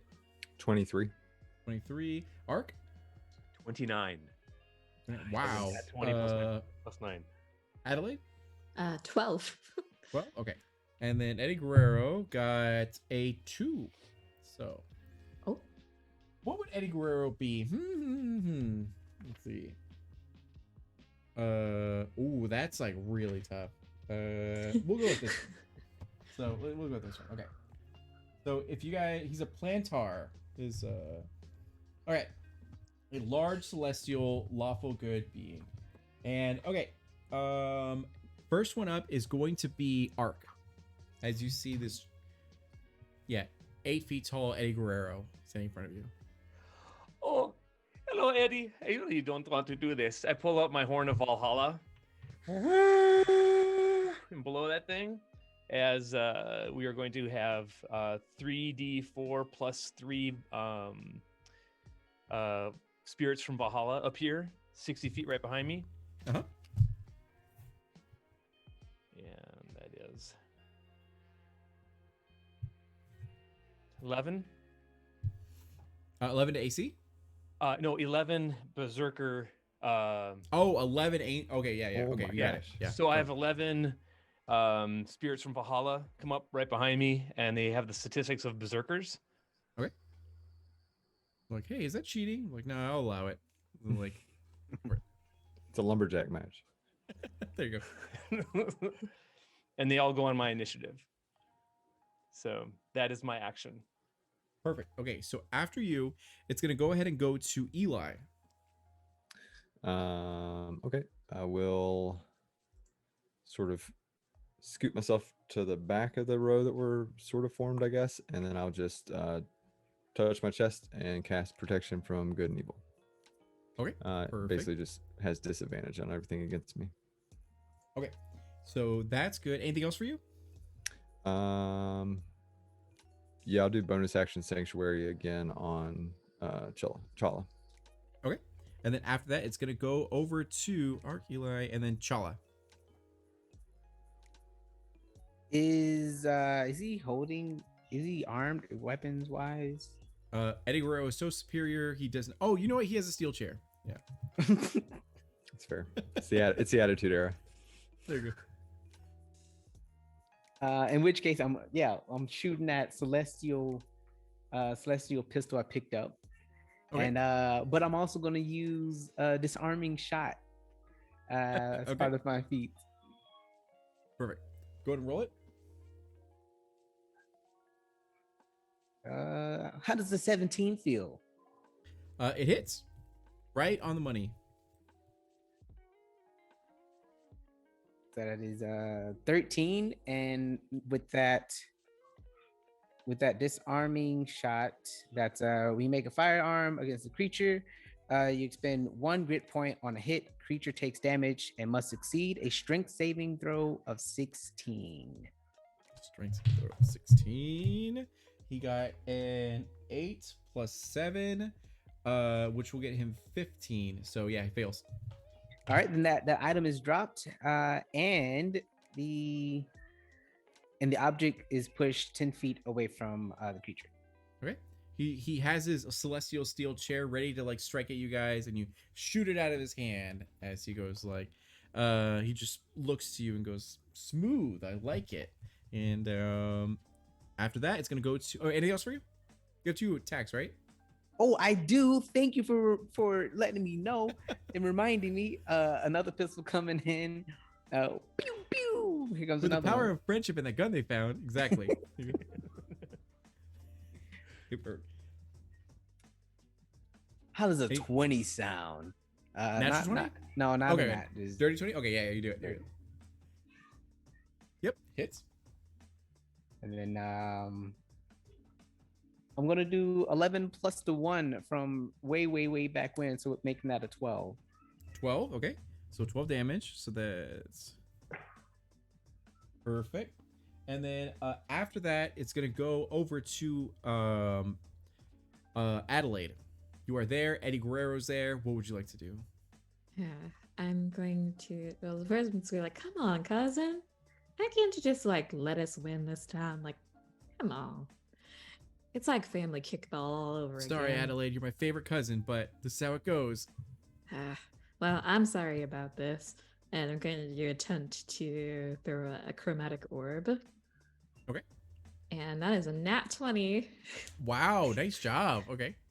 So let's see. Rolling damage twice the die.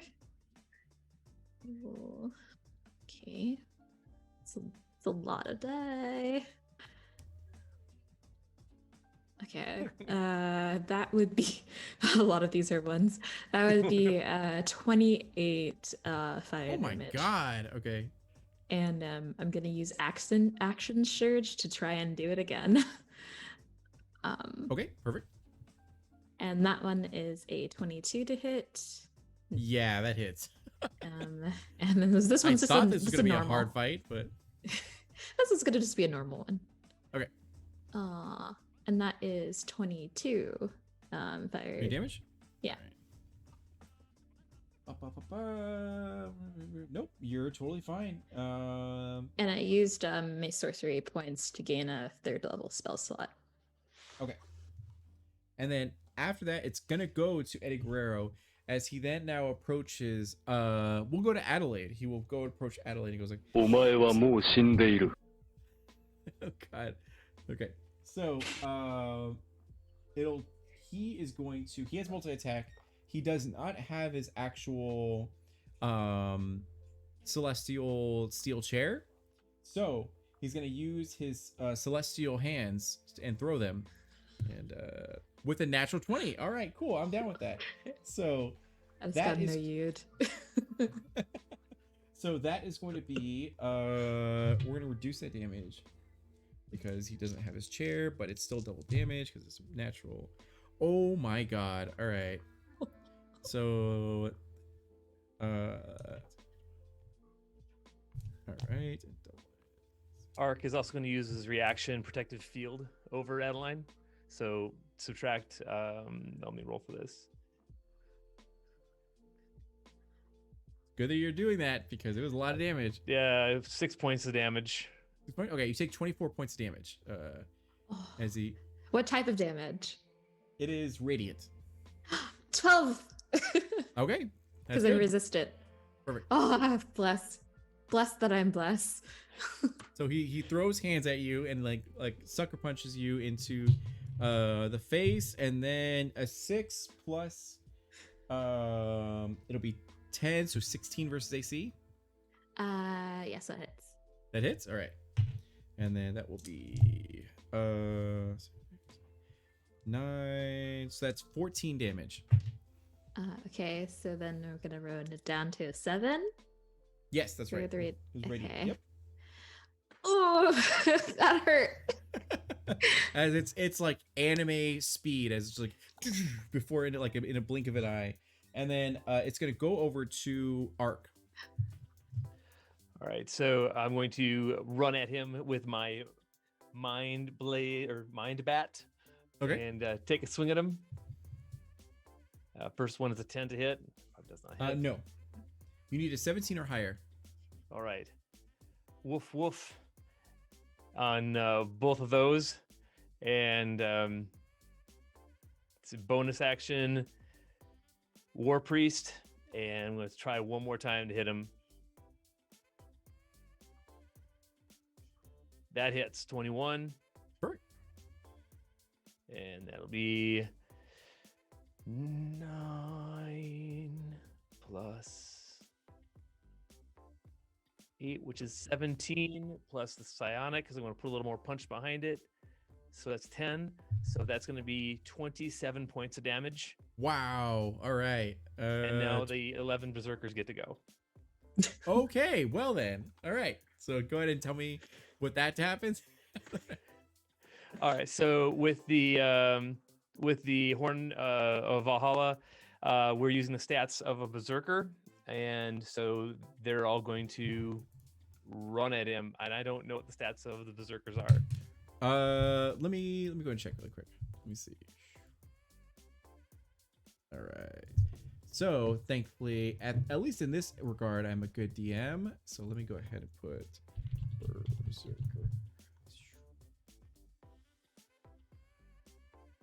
All right, and berserker monster. Okay, I have it here. So there's 11 of them, right? Yes. Okay, so go ahead and roll your d20 and add a +5 to whatever you roll. All right.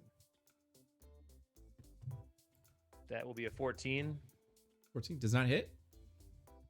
Actually, I'll let you roll on your end to see if any of them get 17 or higher, since there's 11 of them. So, Yes.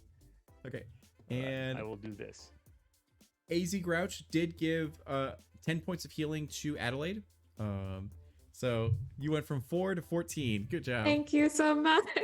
I'm not dying as much anymore. Woo. The teeth that got knocked out grow back immediately as they're like. All right, That's so 6 of them terrifying. hit.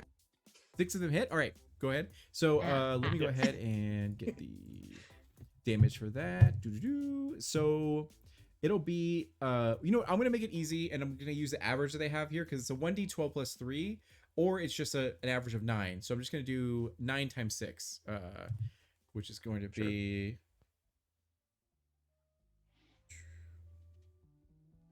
54 points of damage. Okay, so what happens is that this like Eddie Guerrero Archangel goes over to Adelaide and punches her once in the gut and then once in the face, and then he like is very pleased with himself. But then he turns around to see like a gang immediately approach him and then just beat the shit out of him as they're like as they just like jump on him, and he's looking very bloody and very broken right now. So it is going to go over to was Ark. Now it's going to go over to Eli.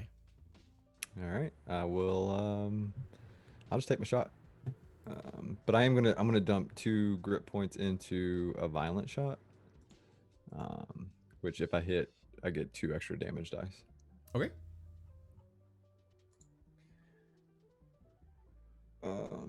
What's the AC? 17. Yes.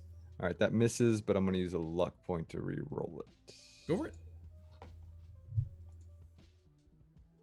And it's the exact same. Okay, cool. Cool with me? So I will take my action surge Okay. and do the exact same thing.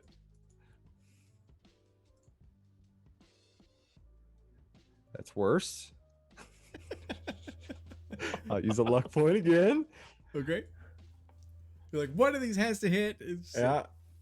No, that's even worse. So I fire 4 consecutive shots. None of them land. All right, let's pause really quick. Chat, if someone donates $10, I'll let this thing happen. Because he's tried so hard.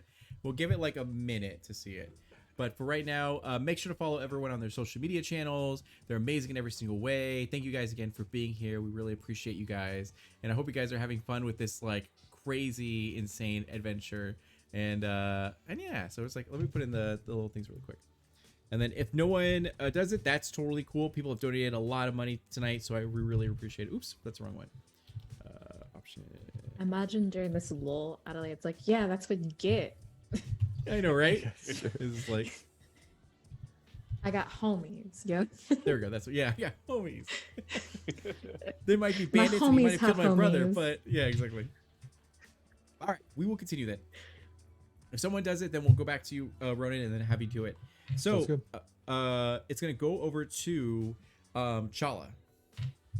Fox, I got to tell you, you look really handsome with those attempts.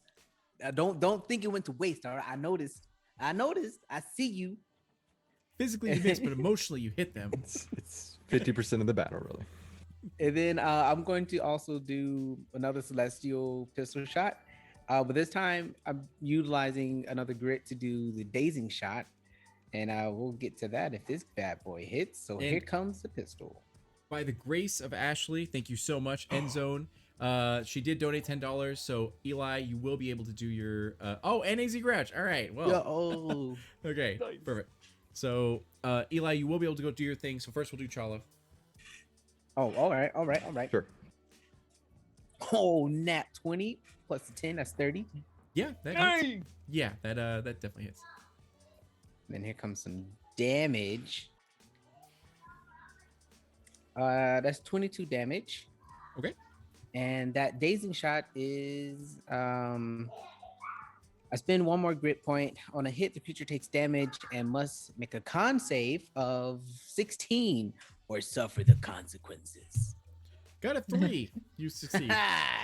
So the attacks, you got disadvantage on the next attack or until the end. Yeah, disadvantage on the next attack. And then for my second attack, I'm looking at dead in the eyes, and I'm shooting again with the celestial pistol. Okay. Ooh, I got a 12. But 12. I'm going to also do what's it? Action surge.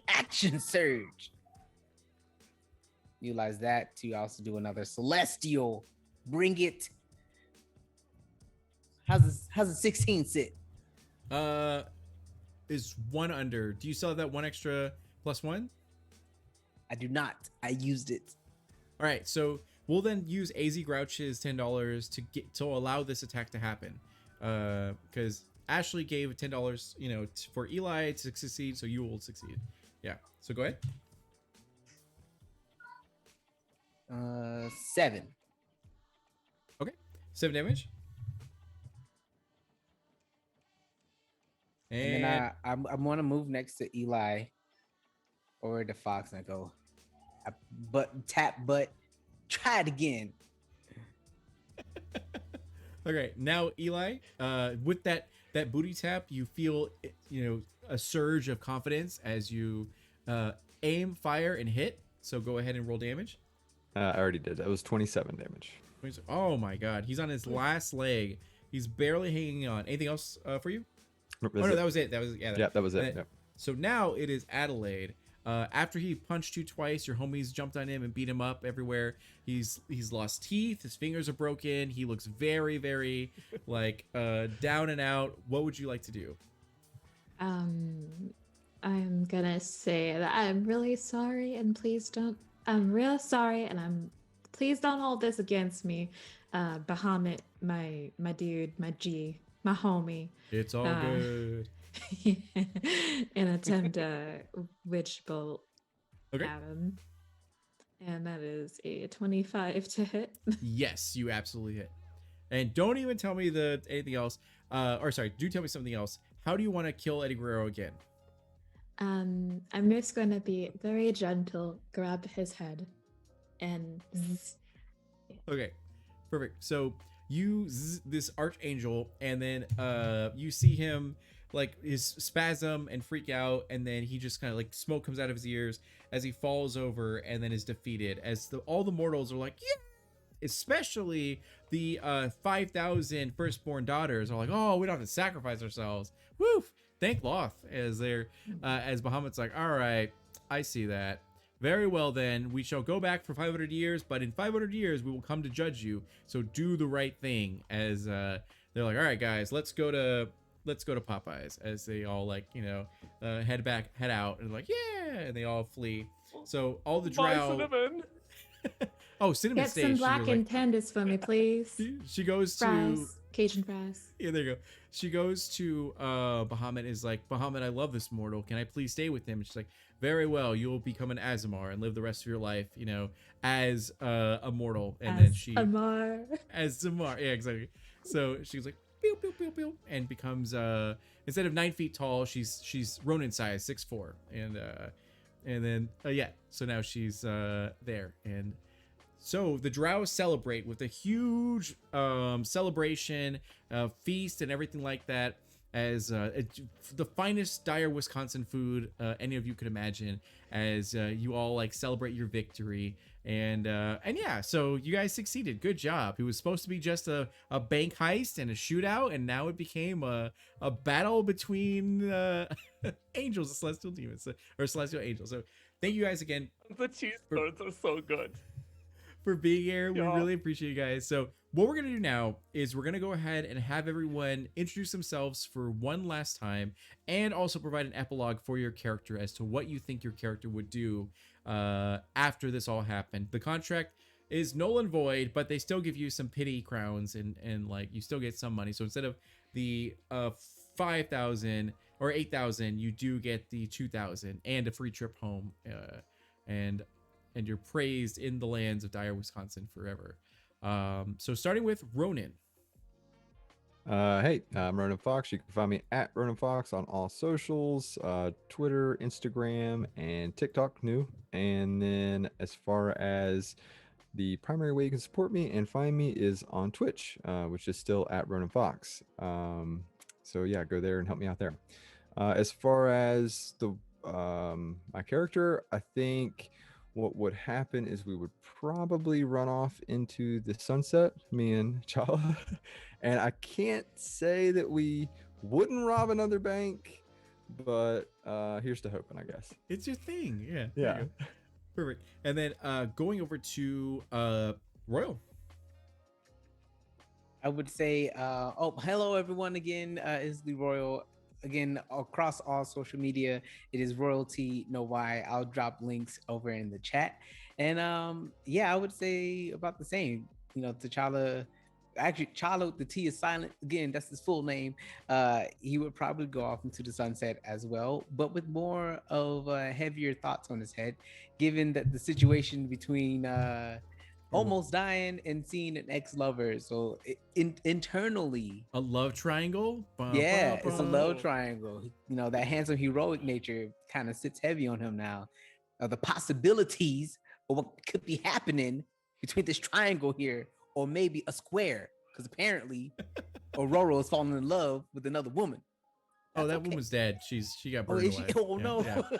yeah. It's just a triangle. It's a triangle. Or is it? Yeah, or is it? Ba, ba, Yeah, ba. it doesn't have to be dramatic. All right. And then going over to Jade. So yes, I'm Jade. You can find me. I'm gonna post my link tree, but or my card. But basically, Jade Valkyrie everywhere except for Twitch because someone has that username for some reason and they don't use it. So I'm Jade Valkyrie with a 3 on Twitch instead of an E. And what would Adelaide do? She would probably just wait like a couple weeks and then like try it and like telegram Aurora and be like, "Hey, I definitely killed Heaven's Champion, so like kind of a heroic I person." saw you on Tinder, and yeah. So hey, they'll try that and be an overly eager wing woman to Cinnamon and Arc because cousin. Yeah, that's Perfect. definitely what she's doing. Oh, awesome. And then going over to Ben. Ark would definitely be smitten with Cinnamon, but he could not go into a relationship without her knowing the truth that he is blind and not able to see.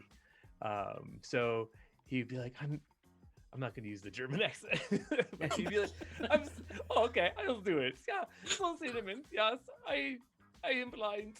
I cannot see what you will really look like, but I see your true form because I have the blind sight. And I know where you always are because I can, feel your vibrations, and they are good vibrations. Yeah. And Bahamut's like, I'll change that, and snaps his fingers, and you now can see. And So- Your accent was my best decision this game, by the way. I know, right? It's so good. That was good. Yeah. So Ark would hang out with Cinnamon and make Cinnamon delicious kids. Perfect. Simply delicious. So thank you guys again for being here. My name is D'Angelo Murillo, and I had the immense pleasure of being their dungeon master for this evening. I wrote this crazy story, and I'm so glad that you guys had fun with it and enjoyed it and everything. We raised $408, so that's my goodness. amazing. Awesome. For Wounded Warrior Project, which is what Ben is representing, will get $102. Jade Valkyrie $102, and Royal $102. Ronan unfortunately cannot accept anything, but please go to his Twitch channel, follow it. That's the way you can tip him, and yeah, do that to support it. And thank you again for everything. This is real money that's going to help them with their projects, as well as myself, as I'm trying to go to Gen Con, trying to get my artwork for Emerald Templars and all that kind of stuff for my tabletop RG I'm working on. Thank you again so much for being here and really supporting our community and helping these indies, these wonderful, talented performers. And if you enjoyed it, please give my channel a follow. I do this every month. If you'd like to sign up, go to the Discord and feel free to apply. And I always want to work with new people. That way we can get as many people in. I think next month is going to be Stella Luna, Low Zelda, Joe Star from D&D Beyond, who's like the content manager, what have you, and a bunch of other people. So it should be really, really cool. So thank you again for supporting this, and I hope you guys all have a wonderful night, and we'll see you guys later. Bye. See ya. Ciao.